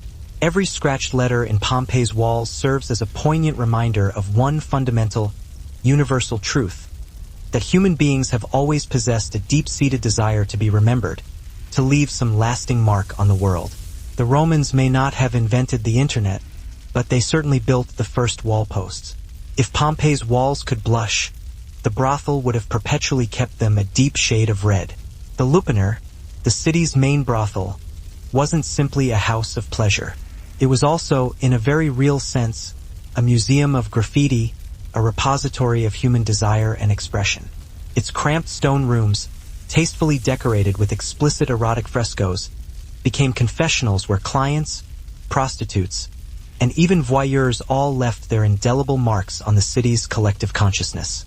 What they wrote on those walls wasn't lofty poetry or philosophical treatises. It was marketing, bragging, and raw, unadulterated humanity, all crudely carved into plaster. Basically, nature's way of saying, yes, but proceed with extreme caution. It caused visions, euphoria, and a strong urge to tell people what the spirits thought of their lousy attitudes. It also caused death if you weren't careful, which explains the high turnover rate for the job. But Siberian shamans were nothing if not resourceful. They noticed that reindeer loved eating these mushrooms and somehow didn't die. Instead, the animals stumbled around joyfully, probably accidentally inventing Christmas in the process. The shamans made a logical leap. If reindeer could handle it, so could they. Unfortunately, they couldn't. So, they developed a workaround. They drank the reindeer's urine. I know it sounds disgusting, and that's because it is. But the psychoactive compounds passed through the animal, filtered and somewhat safer to consume. So, yeah, the first known instance of recycling was a dude drinking reindeer pee to chat with the moon. Humanity's creativity truly knows no bounds. The resulting rituals were pretty spectacular. Shamans would enter trances, claim to fly, and describe meetings with ancestors or animal spirits. Villagers believed them, probably because anyone willing to drink reindeer urine and scream into the void had earned a certain amount of respect. For all their insanity, these rituals worked, at least socially. They unified tribes, explained the unexplainable, and gave people hope that someone, somewhere, knew what was going on. The shaman was part therapist, part priest, and part performance artist with an impressively strong stomach. So, while modern spirituality involves incense and chill playlists, ancient spirituality was mostly frostbite, hallucinations, and secondhand reindeer urine. And yet, somehow, those frozen psychonauts laid the foundation for one of humanity's oldest ideas. That maybe, just maybe, the meaning of life could be found in a mushroom if you managed to survive the experience. They supposedly contained herbs like belladonna, henbane, and, of course, Amanita muscaria, the iconic red and white mushroom rumored to make you believe your broomstick had suddenly gained a flight mode. People swore that witches rubbed these grotesque concoctions on their skin to fly to the Sabbath. In reality, they were probably just lying stark naked in a shed, tripping balls, and describing the experience with a great deal of enthusiasm. Meanwhile, ergot fungus, the same grain mold that purportedly inspired the ancient Greek Kikion, was making surprise comeback tours across Europe. Villages afflicted by ergotism, also known as St. Anthony's Fire, suffered hallucinations, convulsions, and outbreaks of collective madness. To the church, this was irrefutable proof of demonic activity. To modern medicine, it was proof that rye bread doesn't age particularly well. Of course, nobody knew that at the time. Entire communities began blaming local women for the strange behavior plaguing their neighbors. One man dancing naked in the town square? Clearly witchcraft. Another seeing angels made of bees? Definitely the devil. By the time anyone even noticed that the bread was glowing faintly, the accused were already being tied to the stake. But the association between mushrooms and witchcraft wasn't just fueled by fear. There was also a dark undercurrent of fascination. In secret, European elites were collecting and experimenting with these supposedly demonic plants. Physicians and alchemists cultivated them in their private gardens, labeling them as curious botanical specimens. After all, nothing screams hypocrisy quite like publicly banning something while simultaneously snorting it in private. So, while peasants were risking being burned at the stake for eating the wrong kind of stew, scholars were busy tripping for research purposes. The Middle Ages were just weird that way. Public repression, private revelation, and a whole lot of accidental poisonings. Egypt, the crown jewel of the East, had finally bent the knee to Zenobia. It was an absolutely stunning victory. For the first time in centuries, a woman outside of Rome ruled both Syria and Egypt. Merchants in Antioch began minting coins proudly displaying her image. Poets enthusiastically compared her to the legendary Semiramis and the powerful goddess Isis. Her empire now stretched majestically from the Bosphorus to the life-giving Nile. Palmyra stood tall as the vibrant new capital of the East, a city whose immense wealth and unparalleled splendor rivaled even Rome itself. Zenobia administered her newly conquered province with remarkable precision. She secured vital grain shipments, reorganized the intricate trade networks, and allowed Egyptian priests to freely restore their ancient temples, thereby winning the unwavering loyalty of both the influential merchants and the powerful mystics. To her loyal subjects, she was not perceived as a mere conqueror but as a liberator, promising much-needed order in a world where Rome offered only corruption and decay. But with such immense glory inevitably came significant danger. Rome could easily overlook one rebellious queen holding sway on the distant frontier, but it could never tolerate someone who controlled its vital food supply. The new emperor, Aurelian, was a soldier renowned for his iron discipline, and he was not the type to simply tolerate such brazen independence. He immediately began preparing his legions for a campaign unlike any other, not against invading barbarians but against a cultured and cunning woman who dared to call herself his equal. For now, Zenobia basked in her well-deserved triumph. She had successfully conquered Egypt, defiantly challenged Rome, and indelibly written her name into the desert winds. Yet, even she knew that the higher one climbs the treacherous dunes, the harder the inevitable fall when the inevitable storm finally arrives. And yet, despite this seemingly impenetrable veil of anonymity, she was absolutely essential to the functioning of Athenian society. Every home, every family lineage, every single fragment of domestic order depended entirely on her. From the very moment of birth, her destiny was determined solely by her gender. A newborn boy would be lifted high into his father's arms, presented to the watchful eyes of the gods, and raised to speak eloquently in the assembly. A newborn girl, on the other hand, would be swaddled in near-complete silence. Her education would focus almost exclusively on essential household skills, such as spinning, weaving, child-rearing, and mastering the art of modesty, the very arts of survival within the confines of the family walls. Her father would arrange her marriage, typically before she even reached the young age of 16, and she would move directly from his authority into the control of her husband. The legal term used to describe her status was kyrios, meaning guardian. A woman simply could not exist in Athenian society without one. Yet, the very system that confined her also depended heavily on her silent contributions. She meticulously managed slaves, oversaw food supplies and finances, produced the city's next generation of citizens, and ensured that her family's name remained forever honorable. The irony was truly striking. She was both systematically excluded and utterly indispensable. While men passionately debated the future of Athens, women quietly maintained its present. At night, when the city's torches dimmed and cast long shadows, women's voices echoed softly through the courtyards, teaching songs to their children, whispering ancient myths, and passing down invaluable wisdom in ways that the male philosophers never even bothered to record. They might have been virtually invisible in public life, but their influence subtly seeped through every household, shaping the very morals and values that sustained Athenian life. Aristotle, for example, famously declared that women were essentially incomplete men, inherently more emotional, naturally impulsive, and thus perpetually in need of male rule. Even Plato, who imagined a city of perfect equality in his famous Republic, ultimately limited his radical idealism to mere theory. In Athens itself, true freedom was exclusively a male luxury. The courtroom and the ever-vigilant gossip circle worked in concert to systematically enforce control. Scandals invariably spread far faster than any true sense of justice ever could. A woman who was accused of even the slightest impropriety might never actually face a formal trial, but her reputation could be irrevocably ruined by mere rumor alone. In a society utterly obsessed with honor and public image, shame was the most efficient and devastating weapon. Silence was both a form of defense and a harsh punishment in itself. Yet, even within this carefully constructed cage of laws and expectations, women learned the intricate rules well enough to subtly bend them to their own advantage.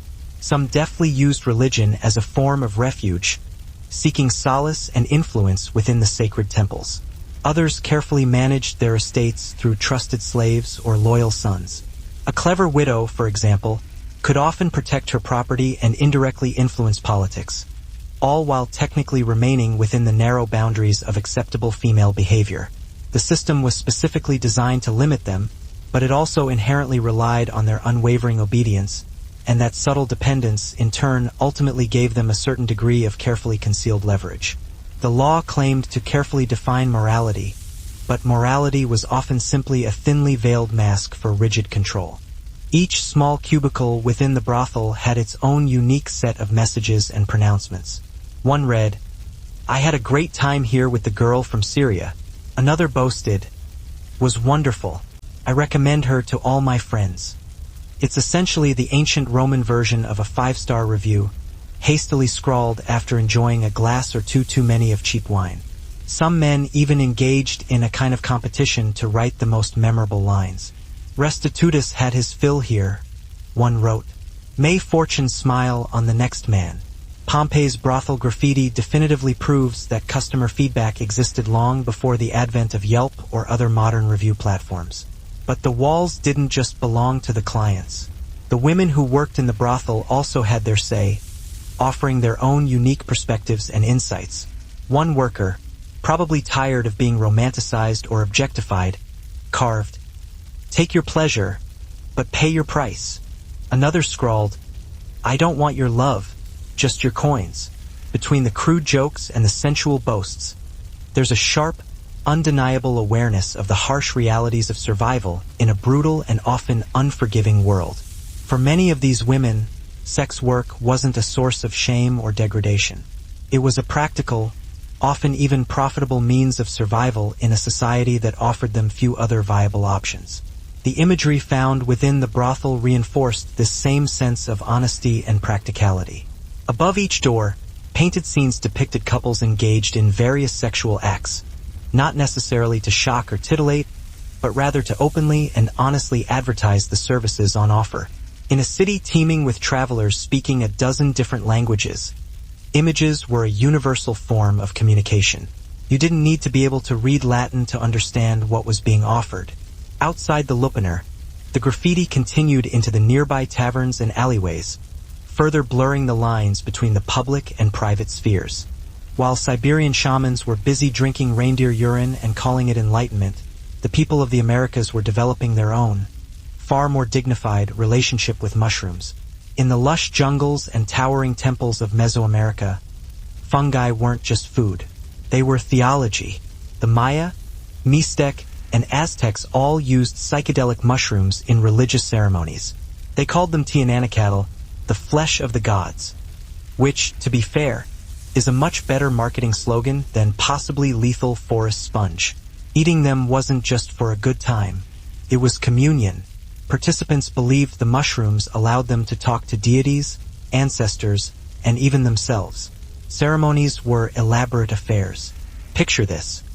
Incense smoke thick in the air, chanting priests, torches flickering off ancient stone walls, and a plate of mushrooms being passed around like the world's most confusing dinner party. Soon, everyone's seeing serpents made of light, gods descending from the stars, and probably regretting how many mushrooms they ate. Spanish missionaries later stumbled upon these rituals and immediately declared them satanic.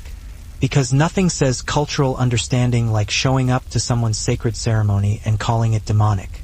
Reports from the 16th century describe priests consuming mushrooms that cause madness and prophetic speech, which, to be fair, is exactly what prophecy sounds like when you're sober. To the Aztecs, though, these experiences were divine truth. Mushrooms were sacred bridges, a way to experience both life and death in a single sitting. Warriors ate them before battle to see visions of victory, or, more realistically, to stop caring about dying. The nobility used them in feasts, mixing ecstasy with cosmic symbolism. The gods approved. The stomachs, not so much. When the conquistadors arrived, they banned the practice, burned the temples, and forced conversions because clearly the best way to save a soul is to ruin the party first. The church may have tried to brand mushrooms as portals to hell, but all it really proved was that the devil had impeccable taste in aesthetics. While the church was busy accusing every woman with a basket of herbs of witchcraft, some people were quietly preventing Western medicine from collapsing entirely. They weren't priests or scholars. They were folk healers, herbalists, and midwives, the stubborn few who understood that mushrooms could do more than just summon Satan. These women, and the occasional bearded outlier, learned their craft through generations of careful observation. They knew precisely which fungi could heal wounds, which could reduce fevers, and which would send your soul on an unscheduled vacation to the astral plane. Their pharmacy wasn't stocked with relics or incense. It consisted of baskets, jars, and a solid working knowledge of when not to eat something that glowed in the dark. Take Polyporus officinalis, for example, which was used in Europe to treat infections centuries before antibiotics even existed, or Fomes fomentarius, the tinder fungus, which served as both a wound dressing and a primitive bandage. These women knew that the forest floor could save a life faster than any priest armed with a prayer book. But to the church, that kind of competence looked suspiciously like sorcery. So the witch hunts began. Every village had its share of wise women, and every inquisitor had their quota. If you could make a tonic that actually worked, you were accused of consorting with demons. If you failed, you were just bad at your job.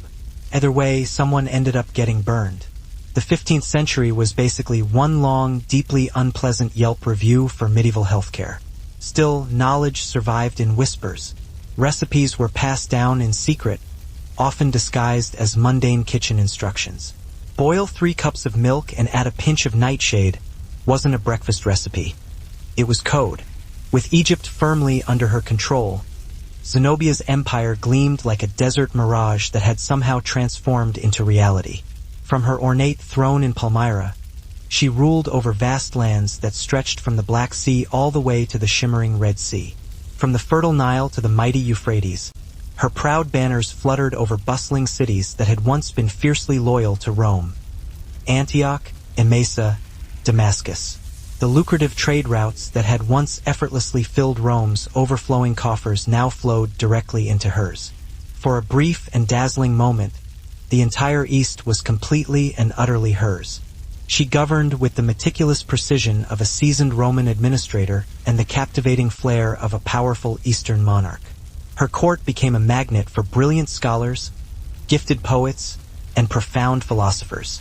Cassius Longinus, a renowned Greek intellectual famous for his groundbreaking work on the sublime, served as her chief advisor.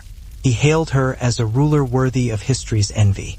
Under her astute command, Palmyra blossomed into a vibrant cultural capital, its magnificent columns rising like golden ribs against the vast desert sky, its bustling markets teeming with traders hailing from India, Persia, and Arabia.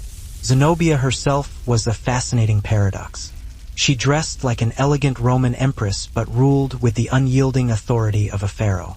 She could effortlessly read Homer in the original Greek but also offered fervent sacrifices to the ancient Syrian gods. She could flawlessly recite Virgil at elaborate dinner parties and just as easily issue swift death sentences before dessert. Her courtiers absolutely adored her. Her soldiers genuinely feared her. And her enemies simply couldn't decide whether they should bow in subservience or simply run for their lives. But Rome was always watching, its eyes never wavering. They were the quiet architects of civilization, largely unseen, almost completely unheard, and yet undeniably vital to the fabric of society. For all its lofty ideals of reason and freedom, Athens rested squarely on foundations that were painstakingly laid by women, the very women the city stubbornly refused to acknowledge. For an Athenian woman, the home was her entire universe, and the gymnasium, or women's quarters, was its very center. This area, often located deep within the house, served as both a sanctuary and a prison all in one. Its primary purpose was simple: to physically separate women from the outside world. In Athens, a respectable woman simply did not wander the streets or mingle freely with strangers. Her duty was to remain within the confines of the home, diligently preserving her virtue and her family's honor. The city greatly prized the unseen woman, silent, modest, and practically invisible, the very opposite of the courtesans and priestesses who moved about freely in public. Within the gymnasium, she reigned with quiet authority. She meticulously managed the household's finances, directed the slaves, and supervised the essential art of weaving, one of the most highly respected domestic crafts in Athens. Weaving was far more than just a simple chore. It was deeply symbolic of womanhood itself. To spin thread and create order from chaos was to mirror the divine work of Athena, the revered patron goddess of both wisdom and weaving. Through this essential skill, women connected their domestic labor to something truly sacred. But this carefully ordered realm was also a place of almost complete isolation. The only regular visitors a woman might see were close family members and domestic servants. Festivals, however, provided rare moments of much-needed escape, such as the Thesmophoria, a women's-only celebration of fertility held in honor of Demeter.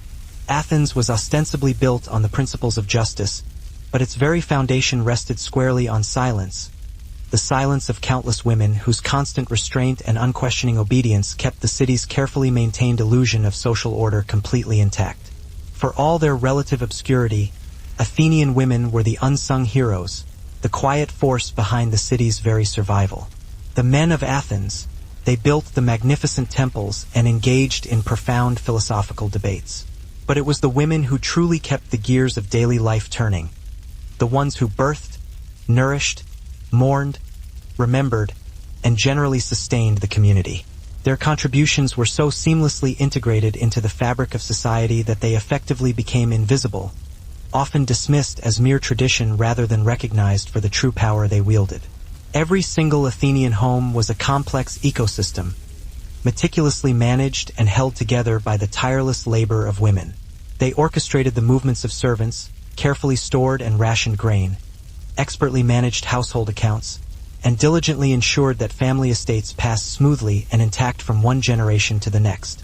Whenever husbands were called away to war or ventured off on trading expeditions, their wives stepped into the role of de facto heads of household, skillfully negotiating with merchants, overseeing the farmhands, and managing every aspect of the family's affairs. The city's entire economy, in fact, was just as dependent on the unseen, often unacknowledged work of women as it was on the bustling male commerce that took place in the Agora. The irony, of course, was incredibly stark and profound. Athens, the birthplace of democracy, proudly proclaimed that freedom was the defining characteristic of a civilized man, yet the very foundation of that civilization rested squarely on the uncompensated, often unfree labor of its women. One inscription boldly read, "Take me home, traveler, for I am tired of this bed." Another added a touch of weary humor, "If you want to know my name, ask your husband." These lines reveal not sin or depravity, but storytelling, the enduring human need to connect with others and to share one's experiences. The chorus of female voices found in the brothel, so often erased or ignored by traditional historical accounts, offers a powerful and compelling glimpse into the lives of these women. The brothel graffiti of Pompeii exposes the vibrant heartbeat of a city that didn't moralize desire or attempt to suppress basic human instincts. It simply recorded it, frankly and without apology. For the Romans, pleasure wasn't something to be hidden away in the shadows. It was openly carved into stone, advertised on the city's walls, and lived without shame or reservation. The volcano may have ultimately claimed their bodies, but their laughter, their lust, and their enduring spirit somehow managed to survive the ashes. Not all of the graffiti in Pompeii was bawdy or boastful. Between the dirty jokes and the love notes, one can also find prayers, often desperate, grateful, or fearful, scratched by hands that desperately hoped that the gods might be listening. Faith and profanity shared the same walls, often intertwined in unexpected and illuminating ways, and that's precisely what made Pompeii so undeniably human. In one house, someone carefully carved, "Health to you, Lord Mercury, bring me profit." Another inscription, found near a bakery, reads, "For safe return, I offer thanks to Isis." Even in the city's taverns, half-drunk patrons frequently invoked divine protection, hoping to ward off bad luck or misfortune. "May Bacchus bless this wine," one such inscription read. The gods, it seemed, were everywhere, interwoven into every aspect of daily life. In business, in love, and even in hangovers, the rituals went underground, surviving in whispers and secret ceremonies that still echo in parts of Mexico today. So, while Europe was terrified of mushrooms, Mesoamerica had already mastered them philosophically, spiritually, and gastronomically. They didn't just use mushrooms to escape reality. They used them to understand it. Unfortunately, Europe's contribution to the discussion was, as usual, "Stop that. It looks fun." While the Aztecs were chatting with their gods through mushrooms, the ancient Egyptians were busy turning fungi into both food and myth, which is what Egypt did with pretty much everything. If something looked mysterious, glowed strangely, or smelled like it came from another world, they assumed it was divine. And mushrooms checked all three boxes. The Egyptians called them the food of immortality. Pharaohs believed they were sent from Osiris himself, a gift from the afterlife, sprouting from the dark, fertile soil of the Nile, which makes perfect sense because nothing screams eternal life like something growing out of decomposition. They treated mushrooms as a delicacy reserved for royalty and priests. Commoners were banned from eating them, the world's first recorded instance of gatekeeping psychedelics. In paintings and papyri, mushrooms appeared in the hands of healers, high priests, and gods, though curiously, never anyone smiling. Mushrooms also found their way into medicine. Egyptian physicians crushed them into poultices for inflammation and digestive issues, proving once again that ancient medicine was mostly just rub this on it and pray. They were stored in apothecaries alongside lotus flowers, honey, and other natural remedies that worked mainly through the power of optimism. Of course, not everyone saw mushrooms as holy. Some saw them as a very convenient way to solve political problems. Some monasteries even hired healing women in secret because miracles were simply easier to explain when someone else did all the work.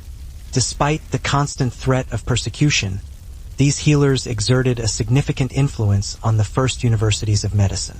Their remedies of mushrooms, herbs, tinctures, gradually found their way into formal medical texts.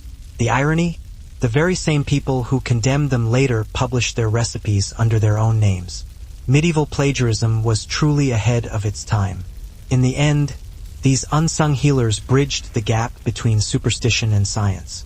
They were accused of witchcraft for doing what doctors now casually refer to as clinical trials. So, while inquisitors ranted about sin, midwives kept delivering babies, healers kept patching up wounds, and the mushrooms, as always, just kept on growing. By the time the Renaissance finally arrived, Europe had finally started to sober up, intellectually at least. After centuries of burning people for merely knowing what a fungus was, humanity cautiously decided that maybe knowledge wasn't inherently demonic after all. The printing press was spreading ideas faster than the plague, and curiosity was once again fashionable.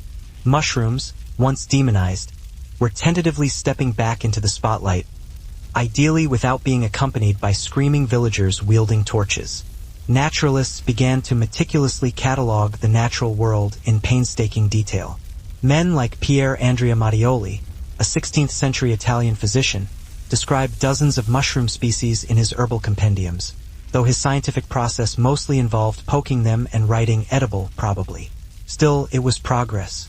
For the first time in centuries, Europeans were willing to admit that mushrooms might be more than just Satan's garnishes. Emperor Aurelian, a man of unwavering resolve, had already crushed dangerous rebellions in the West and ruthlessly restored discipline to his legions. He heard detailed reports of Zenobia audaciously styling herself Augusta, boldly placing her face right beside his on newly minted coins, and daring to call her young son Emperor of the East. To a seasoned Roman general, that wasn't merely ambition. That was high treason. Still, Zenobia resolutely held her ground.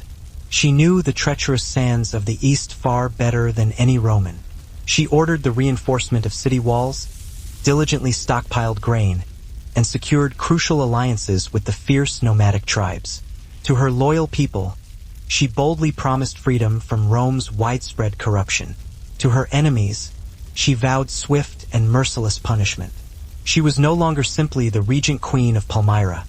She was the sovereign ruler of a vast and powerful empire. Her rule was a delicate balancing act of sharp intellect and unwavering audacity, of exquisite silk and hardened steel. Yet, beneath the lavish splendor of her desert court, tension coiled like a venomous serpent, ready to strike. Rome would not remain silent forever, and Zenobia's magnificent empire, however glorious, rested precariously on the ever-shifting sands of destiny. By 271 CE, the fragile mirage of peace began to waver ominously. Zenobia's empire stood resplendent, but the harsh desert winds carried ominous whispers. Rome was stirring. Emperor Aurelian, a man of relentless will and unwavering determination, had already restored discipline to a once-broken empire. He had crushed revolts in Gaul and Dalmatia, skillfully reunited lost provinces, and reforged the Roman war machine into something truly fearsome once again. He audaciously called himself Restitutor Orbis, restorer of the world, and restoring the world meant reclaiming the East from its rebellious queen. Zenobia knew that this day would inevitably come. For 3 precious days each year, wives gathered far from the confines of their homes, laughing, feasting, and performing secret rites far from the prying eyes of men. It was both an act of deep religious devotion and a brief moment of much-needed rebellion, a fleeting taste of freedom before returning to the familiar confines of their domestic lives. Marriage served to further cement her enclosure. Once a bride entered her husband's home, she became the mistress of the oikos, or household. But her power abruptly ended at the doorstep. If she dared to step beyond it without explicit permission, tongues would wag, and her carefully constructed reputation could crumble into dust. Even when her husband entertained guests, she was expected to remain out of sight, Her presence felt only through the actions of the servants, not through her own words. Yet, inside those confining walls, she ruled with remarkable discipline and skill. She meticulously planned meals, ensured that the slaves worked efficiently, and carefully maintained the family's overall wealth. Every thread that was woven, every coin that was saved, every child that was raised bore the mark of her unseen influence.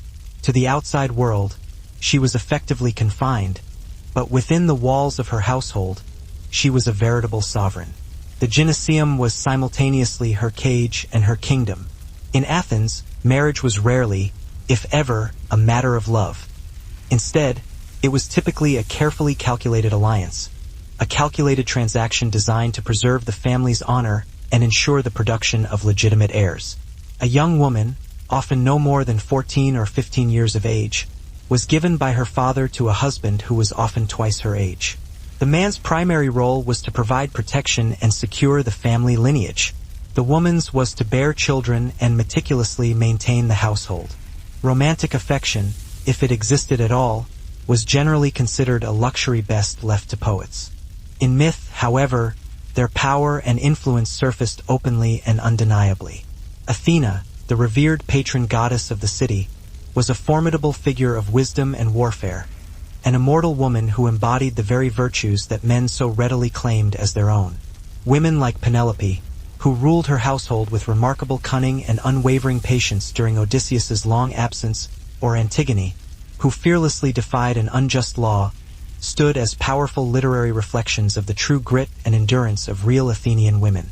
The very stories that men told themselves, often intended for mere entertainment, frequently revealed the very strengths and capabilities that they so stubbornly denied existed in the women around them. Even the exquisite art that adorned the Parthenon, those graceful, timeless reliefs of goddesses and priestesses, served as a subtle yet unmistakable confession of women's importance. Men may have been the ones to carve the marble, but they chose to immortalize women within it. Every carefully woven peplos, every humble domestic shrine, every whispered prayer served as a vital link, connecting women directly to Athens' cultural heartbeat. By the late classical age, subtle but significant cracks began to appear in this enforced silence. Philosophers engaged in increasingly heated debates about virtue and morality. Dramatists began to question the very nature of power, and groundbreaking playwrights like Euripides gave his female characters sharp, witty tongues and even sharper minds. The city's imposing walls might have physically confined its women, but its stories, its myths, and its artistic expressions proved to be far less easily contained. Through myth, art, and the enduring power of memory, they discovered and asserted a voice that history simply could not erase. Graffiti wasn't simply a form of worship. It was also a ritual, a dynamic and evolving form of communication with the divine. Romans, generally speaking, didn't kneel in silence and passively accept their fate. They actively negotiated with the gods, hoping to strike a favorable bargain. A prayer scratched on a wall was often viewed as a public contract with the divine, a formal agreement with specific terms. "I've given my offering," one inscription implied. "Now you owe me." It's easy to imagine a busy shopkeeper hastily scribbling his plea between serving customers, or a sailor carving his desperate promise before embarking on a perilous voyage. Other graffiti offered glimpses into the more mundane aspects of ordinary life. A schoolroom wall bears the hastily scrawled words, "I hate my teacher," written by what must have been an exhausted and disgruntled student. Another, likely written by a bored guard on his watch, simply says, "Bored." One particularly poignant inscription, written by a soul seemingly struggling with the weight of existence, read, "Nothing is forever, not even this misery." 2 millennia later, that simple statement still resonates with the same power and poignancy as a tweet from someone stuck at work on a particularly dreary Monday. Amid the cacophony of jokes, arguments, and pronouncements, these softer, more introspective voices serve as a powerful reminder that Pompeii wasn't simply about pleasure and politics. It was about real life in all its messy, complicated glory. Its people prayed for luck, cursed their bosses, complained about the weather, and mocked the powerful, just as people have always done. One particular inscription perfectly captures the overall tone and spirit of the city. All things pass, it declares, even bad emperors. And then, of course, there's the eerie and often unsettling irony of hindsight, the ability to look back on past events and see them in a completely new light. When Emperor Claudius later died from a poisoned mushroom, yes, the Romans learned from the Egyptians, the phrase food of the gods suddenly took on a much darker meaning. Egypt may not have invented the mushroom assassination, but they definitely would have appreciated the aesthetic. Still, the Egyptians' reverence for fungi wasn't entirely misplaced. They noticed that mushrooms appeared overnight, seemingly from nowhere, and decayed just as mysteriously. To them, that cycle mirrored death and rebirth, the same philosophy that built pyramids, preserved mummies, and invented the concept of pharaohs still working remotely from the afterlife. So, in true Egyptian fashion, mushrooms became both divine and deadly, a symbol of eternity that could still kill you before dinner. They didn't know about spores, enzymes, or mycelium networks. They just knew that if a plant popped out of the ground without explanation, it was either sacred or a lawsuit waiting to happen. By the time mushrooms reached ancient Greece, humanity had already figured out two important things. Alcohol makes people loud, and fungi make people weird. So, naturally, the Greeks combined both into something they called religion. Welcome to the Eleusinian Mysteries, a secret initiation ceremony so exclusive that participants were legally forbidden to talk about it, which is pretty impressive considering most of them were probably too high to form complete sentences anyway. Every year, thousands of Athenians, including philosophers, statesmen, and the occasional drunk playwright, traveled to Eleusis to experience enlightenment through a drink called Kykeon. It was a barley-based brew, possibly laced with ergot, a fungus that grows on grain and happens to contain the chemical foundation for LSD. That's right. The path to divine truth may have started with a moldy smoothie. The ritual itself was part spiritual awakening, part group hallucination. Meanwhile, alchemists, those glorious madmen with flasks and spectacularly questionable hygiene, were endlessly fascinated by the way fungi seemed to appear spontaneously. They saw them as definitive proof of spontaneous generation, nature's way of emphatically stating that life just happens. Leave a piece of bread in a dark corner long enough, and it will eventually grow intelligence, or at least penicillin. Alchemy was 10% actual chemistry and 90% unbridled optimism. Mushrooms also began to creep into art and symbolism. Renaissance painters, obsessed with uncovering the hidden layers of reality, subtly slipped toadstools into forest scenes and religious iconography. Some art historians even speculate that the iconic red and white Amanita muscaria appears in some depictions of the Garden of Eden, a subtle wink suggesting that Eve didn't actually eat an apple but something far more interesting. In the royal courts, noble collectors kept cabinets of curiosities brimming with seashells, fossils, and, of course, dried mushrooms. It was basically the Renaissance version of a YouTube unboxing video, but with significantly more Latin. Scholars debated whether fungi were plants, animals, or something entirely in between. The correct answer, neither, wouldn't arrive for another 300 years, but points for trying. The Renaissance spirit of inquiry finally cracked open the door that superstition had slammed shut. For the first time since antiquity, mushrooms were being studied instead of just feared, dissected for their texture, sketched for their unique shapes, and occasionally eaten for science, with mixed results, naturally. In short, humanity had rediscovered curiosity and immediately started poisoning itself again, but this time with better lighting and a far superior grasp of perspective technique. The Renaissance granted mushrooms a seat at the intellectual table. She had meticulously fortified Palmyra and strategically placed garrisons throughout Syria and Egypt, transforming the vast desert into a complex labyrinth of defense. Her generals, Zabdas and Zabai, commanded a force of loyal troops rigorously trained to fight with unmatched speed and cunning. Yet, she also fully understood the sheer magnitude of the challenge that lay ahead. Rome had legions, formidable siege engines, and a fearsome reputation that made entire nations tremble in fear. She possessed courage, immense wealth, and the unwavering faith of her people. While Rome marched relentlessly onward, Zenobia played her last desperate diplomatic cards. She sent urgent envoys to Persia, desperately hoping for an alliance against their shared foe. She reached out to Arabia and Armenia, promising lucrative trade and much-needed protection. But kings are often cowards when Rome displays its strength, and her desperate pleas found little resonance. In the harsh reality of the Athenian world, marriage was essentially an exchange of property, a dowry given in exchange for respectability, fertility traded for social stability. The dowry, carefully negotiated between the families, served as a woman's silent companion throughout her married life. It was her contribution to the union, but also her tether, binding her to her husband's household. Should the marriage unfortunately dissolve, the husband was legally obligated to return the dowry, not out of any sense of generosity, but to prevent any potential dishonor to her father's household. In Athens, reputation was a form of currency, and a woman's behavior reflected directly upon the men who owned her father, her husband, and eventually her sons. Even a single scandal could permanently stain generations of the family. The Athenian wife was expected to be unfailingly loyal, unquestionably modest, and endlessly discreet. Her absence from the public sphere was seen as her greatest virtue, her chastity as her most valuable asset. Her husband, meanwhile, was under no such strict restraint. He was free to entertain courtesans, visit hetaira, educated female companions, and attend symposia filled with music, wine, and flirtation.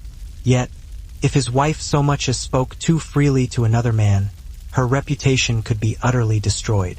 This blatant double standard was not accidental. It was a carefully constructed part of the architecture of control. Motherhood was undeniably the cornerstone of her worth. Bearing a son secured her position within the family and within the city itself.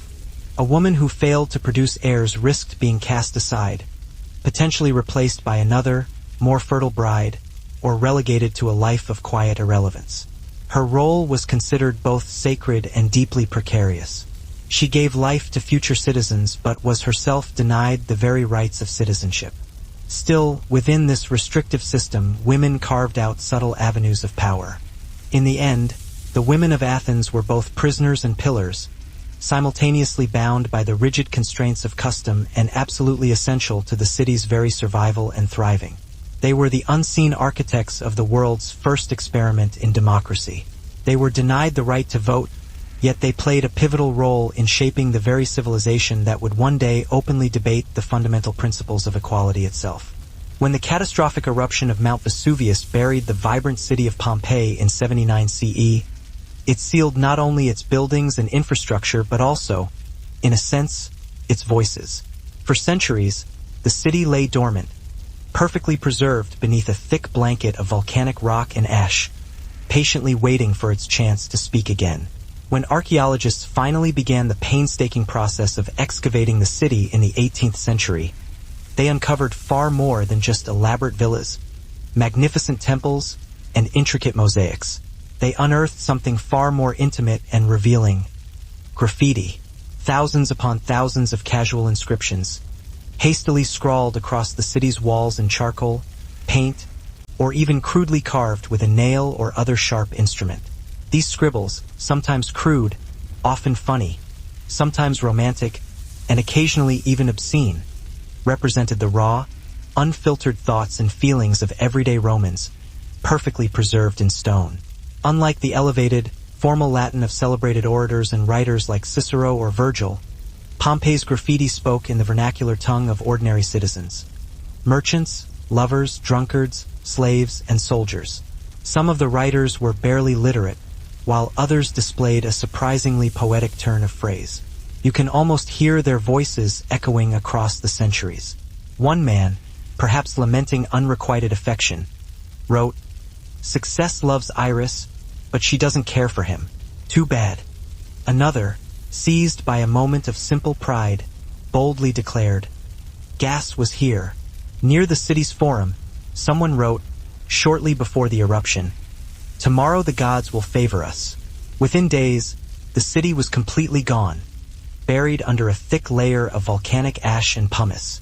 The prayer, however, remained, baked into the wall by the intense volcanic fire, a haunting testament to the fragility of human existence.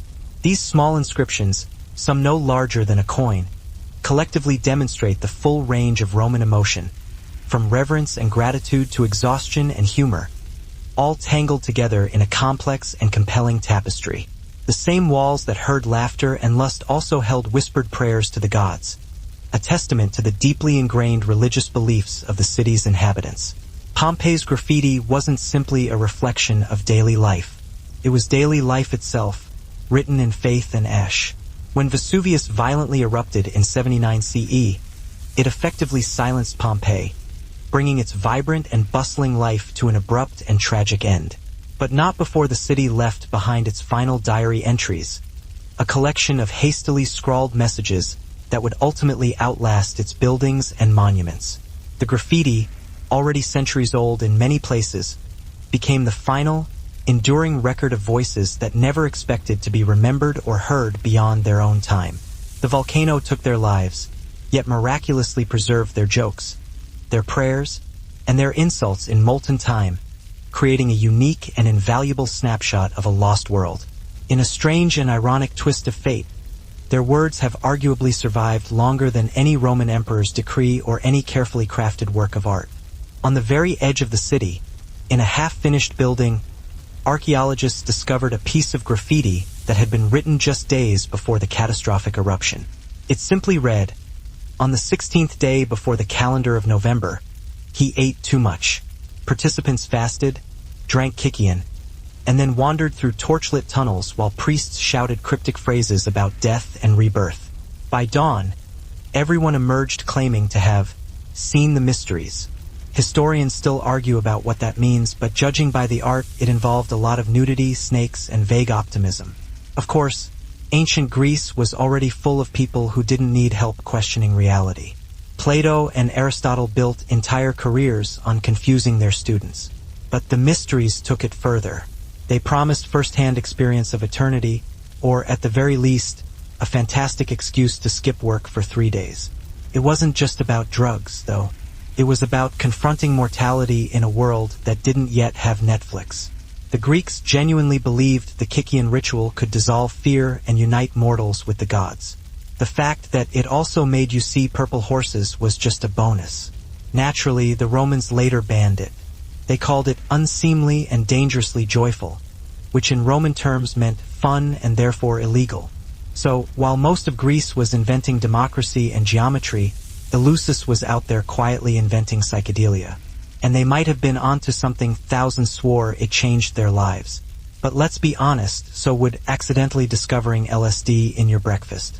The Greeks may have seen mushrooms as divine portals to enlightenment, but the Romans took one look at them and said, that would go great with olive oil. To Rome, everything was a matter of class. The upper crust, the senators, generals, and anyone who owned more than one bath, developed a taste for mushrooms.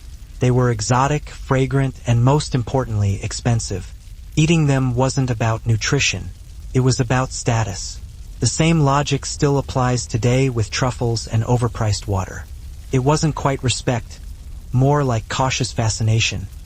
But after centuries spent lurking in damp cellars, even that qualified as significant progress. By the end of the Renaissance, mushrooms had officially survived everything: religion, superstition, and several rounds of accidental self-poisoning. Humanity had spent thousands of years labeling them as food, medicine, miracle, and murder weapon. And yet, somehow, the mushrooms just kept showing up. If resilience were considered an art form, fungi would undoubtedly have their own dedicated wing in the Louvre. As Europe tiptoed gingerly into the Age of Enlightenment, science began poking around in all the places that faith had politely ignored. Microscope lenses revealed that mushrooms weren't cursed plants or half-formed beasts, but something entirely different, a separate, distinct kingdom of life. It was the biological equivalent of learning that your quiet, unassuming neighbor is actually royalty. Naturalists like Carl Linnaeus attempted to classify them, though his classification system was about as accurate as medieval weather forecasts. Later, Joseph Pitton de Tournefort, an 18th-century botanist who sounded like he'd argue with anyone about anything, insisted that mushrooms reproduced through seeds invisible to the human eye. He wasn't wrong, just several centuries premature. A clever wife could carefully manage her husband's estate, quietly influence his decisions, and guide her children's futures. Through unwavering restraint and shrewd intelligence, she could become utterly indispensable, the quiet strategist working diligently behind the public facade of male authority. Marriage in Athens was not a union of equals, but rather a delicate negotiation between visibility and sheer survival. Behind every respectable man stood a woman, largely invisible yet undeniably essential, her dignity carefully maintained through silence and unwavering strength. In the eyes of Athens, a woman's highest calling was undeniably motherhood, not for any sense of personal fulfillment, but rather for the critical service it provided to the city. To bear children, and particularly sons, was considered her most patriotic act. The philosopher Pericles himself famously declared that the greatest glory of a woman was not to be talked about among men. Yet, every Athenian man owed his very existence, his education, and his inheritance to the woman that Athenian society stubbornly refused to even name in public. When a boy was born, his arrival was celebrated publicly and with great fanfare. His proud father held him high before the watchful eyes of the household gods and later officially registered him as a citizen of Athens. The mother, meanwhile, quietly recovered in near-complete silence. If a daughter was born, the ceremony was far quieter, almost an afterthought. Girls were certainly blessings for ensuring domestic continuity, but boys were considered the vital pillars of Athenian democracy. Athenian law was undeniably clear. Only a child born to both an Athenian father and an Athenian mother could become a citizen. This single fact made wives incredibly vital to the functioning of the city, even as they were deliberately excluded from nearly all aspects of public life. Their wombs guarded the purity of the polis. It's essentially the same fundamental impulse that drives people today to carve their initials into park benches or leave comments online. The basic human need to assert, "I existed. I was here." The walls of Pompeii effectively became a kind of sprawling public diary, filled with a diverse range of entries. There were passionate love confessions, impassioned political endorsements, and petty, often amusing insults. "If anyone doesn't believe in Venus, they should just take a look at my girlfriend," one proud lover boldly bragged. In a public bathhouse, someone irreverently scrawled, "Scundus defecated here badly." On another wall, "Oh walls, you've surely endured countless insipid scribblings and nonsensical pronouncements. It's honestly astonishing that you haven't simply collapsed under the weight of it all." The sheer irony of it all would have surely made any modern graffiti artist proud. This wasn't vandalism in the modern, destructive sense. It was, in its own way, a form of participation and active civic engagement. In a city largely devoid of readily available paper, the walls were considered fair game, a public forum for expression. They spoke for the countless people who would never have the opportunity to commission grand monuments or erect imposing statues. For the slave who was denied the right to write a will, for the soldier stationed far from his home and family, for the prostitute, the gambler, and the baker, the wall was the one place where they could freely shout their truth, to proclaim their existence without fear of censure. Today, these hastily scratched messages make Pompeii feel startlingly alive, far more vibrant and relatable than many other ancient sites. Through them, we gain a far deeper understanding of Roman society than we could ever glean from grand historical accounts or meticulously preserved artifacts. We hear not only Rome's grandeur and achievements, but also its laughter, its jealousy, its boredom, and its loneliness. That date corresponds almost exactly to the day that Vesuvius erupted, unleashing its deadly fury upon the city. The man who carved it, joking about a case of indigestion, may well have been one of the many victims whose remains were found nearby. Even in the face of unimaginable disaster, humor remained Pompeii's final and most enduring defense. Every scrawled line, every hastily carved name, became a ghost, a lingering presence from a world that had vanished in an instant. Lovers who wrote their names on walls now lie beneath meters of ash, their passionate confessions somehow remaining perfectly intact. Success Loves Iris still faintly glows on a house wall, a testament to the enduring power of love and longing. Gas was here. Yes, he was, and his simple declaration of existence still echoes across the centuries. For once, immortality didn't belong solely to kings, emperors, or philosophers. It belonged to the ordinary people, the everyday citizens who simply wanted to be remembered. As the centuries slowly passed, the graffiti of Pompeii slept in darkness, hidden beneath a thick blanket of volcanic ash. When it was finally rediscovered in the 18th century, scholars were shocked, not by its supposed obscenity, but rather by its profound humanity, its ability to connect with them on a deeply emotional level. This wasn't the idealized Rome of marble statues and grand monuments.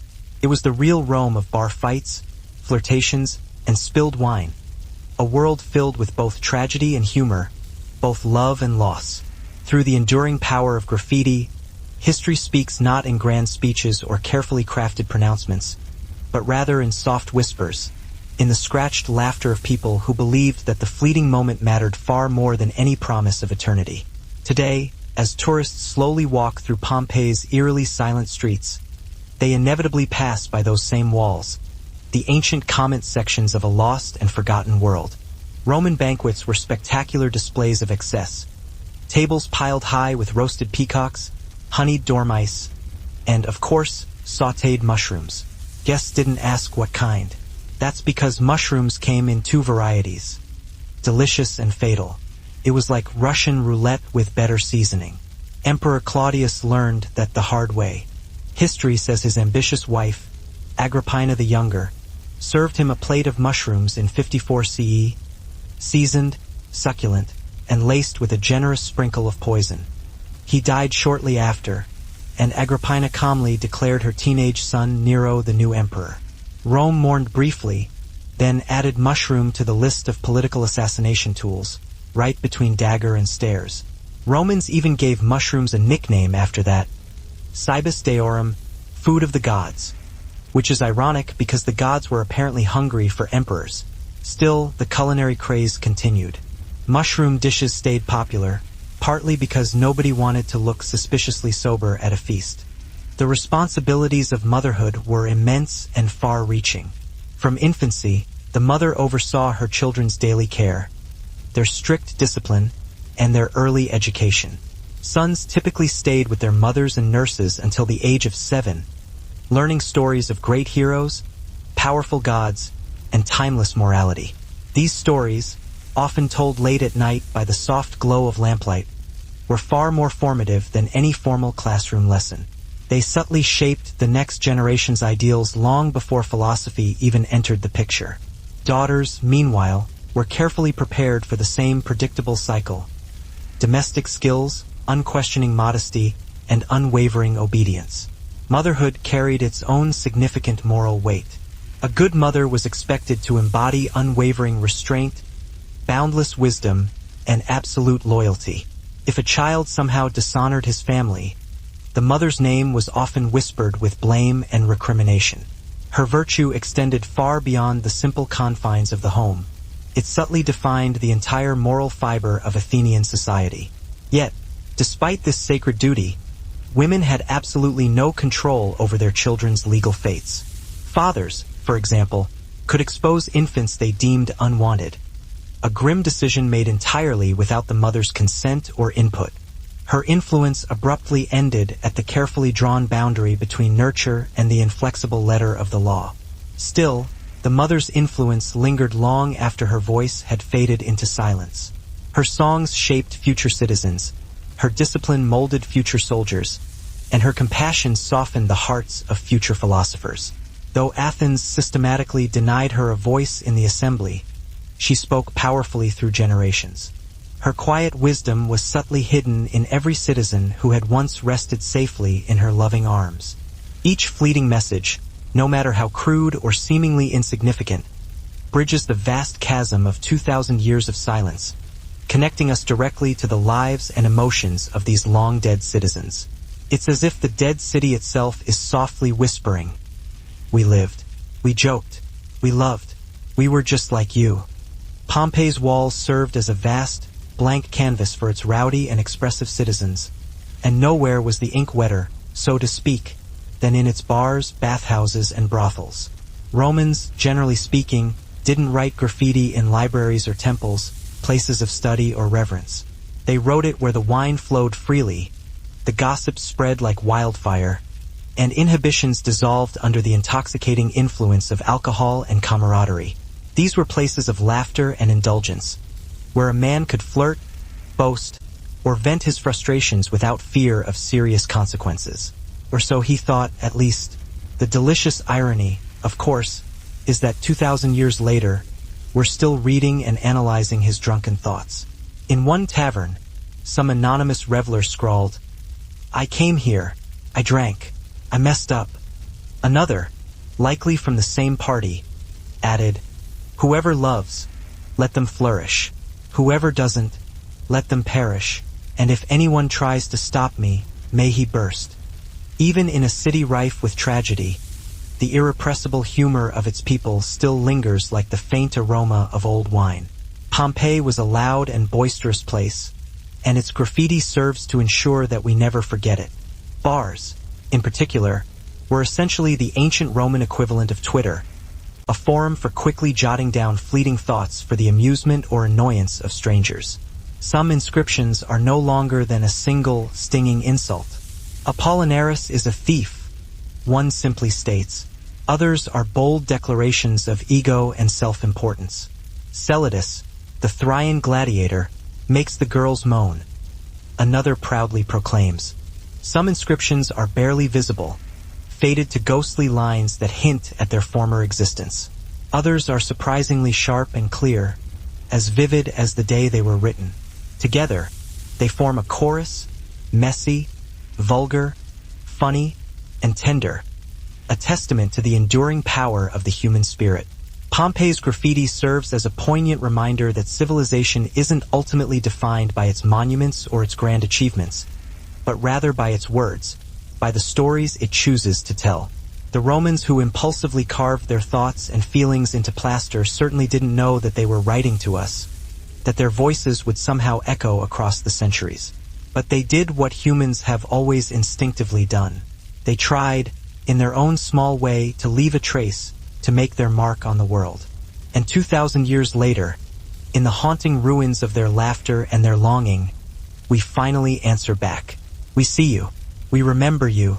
Pompeii's walls didn't just serve as sources of entertainment or outlets for personal expression. They were also, in a very real sense, reputation boards, a place where one's name could be celebrated or denigrated for all to see. To be named on a wall, whether positively or negatively, could be an act of love, a carefully plotted act of revenge, or simply a product of pure, unadulterated chaos. In the city's bathhouses, where the wealthy and the poor alike mingled naked under the steamy heat, graffiti took on a new, often playful and competitive tone, frequently laced with anatomical references. One bather carved, "I don't want to leave. The heat feels like Venus herself." Another, perhaps a bit less poetic, wrote, "I scratched my back and now I feel divine." These weren't polished lines from renowned poets or philosophers. They were the casual, off-the-cuff remarks of people fully engaged in living vividly in the moment, savoring the sensations of the present. And then, of course, there were the brothels, undeniably home to some of the most famous and infamous walls of all. The explicitly erotic frescoes that adorned the interior of the Lupanar, Pompeii's main brothel, were perfectly matched by graffiti ranging from cheeky, often humorous reviews to explicit advertisements. Restituta, one satisfied client wrote, "Was here with her friend. She's worth every single coin, together." These walls collectively form an unfiltered record of Pompeian nightlife, a vivid snapshot of a world that was loud, unashamed, and utterly human. The Romans may have piously worshipped marble gods and goddesses, but when they picked up a piece of charcoal or a nail, they worshipped something else entirely: honesty, raw and unvarnished. If there's one thing that Roman graffiti unequivocally proves, it's that love, in all its messy, hormonal, and sometimes ridiculous forms, hasn't fundamentally changed in 2,000 years. The walls of Pompeii were absolutely covered with declarations of passion, heartbreak, and unbridled lust, written by people who clearly didn't believe in keeping their emotions private or bottled up. Love wasn't whispered discreetly behind closed doors. It was boldly carved into the very fabric of the city. On one wall, a man confessed, Success loves Iris. She doesn't return his affection. Oh, how he weeps. Another soul scribbled, I love the girl who scratches her head. She makes me burn. One particularly dramatic individual even etched, if you're in love and don't suffer, you're not doing it right. These weren't jaded poets or world-weary philosophers, just ordinary people aching and longing in the same fundamental ways that every generation does. Some graffiti reads almost exactly like modern-day breakup notes. Goodbye, my love. You were sweet, but the baker's daughter is even sweeter, one jilted lover wrote. Others resembled jealous text messages, hastily sent in a fit of pique. Whoever sleeps with my girlfriend will pay, warned one possessive Roman. Pompeii was a relatively small city, home to roughly 11,000 residents, and the walls ensured that even the most fleeting gossip could achieve a kind of immortality. Imagine being publicly dumped in Latin for all eternity.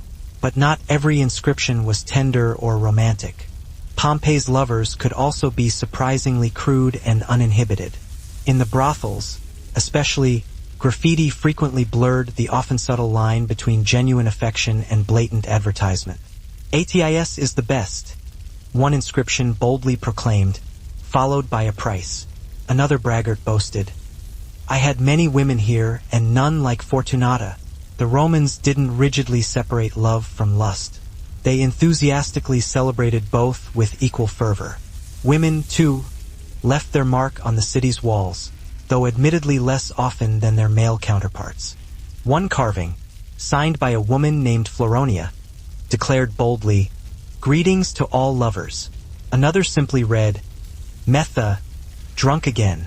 These rare female voices feel defiantly independent, reclaiming the wall, if only briefly, from the constant chatter and pronouncements of men. What's particularly striking and compelling about these inscriptions is their unyielding honesty.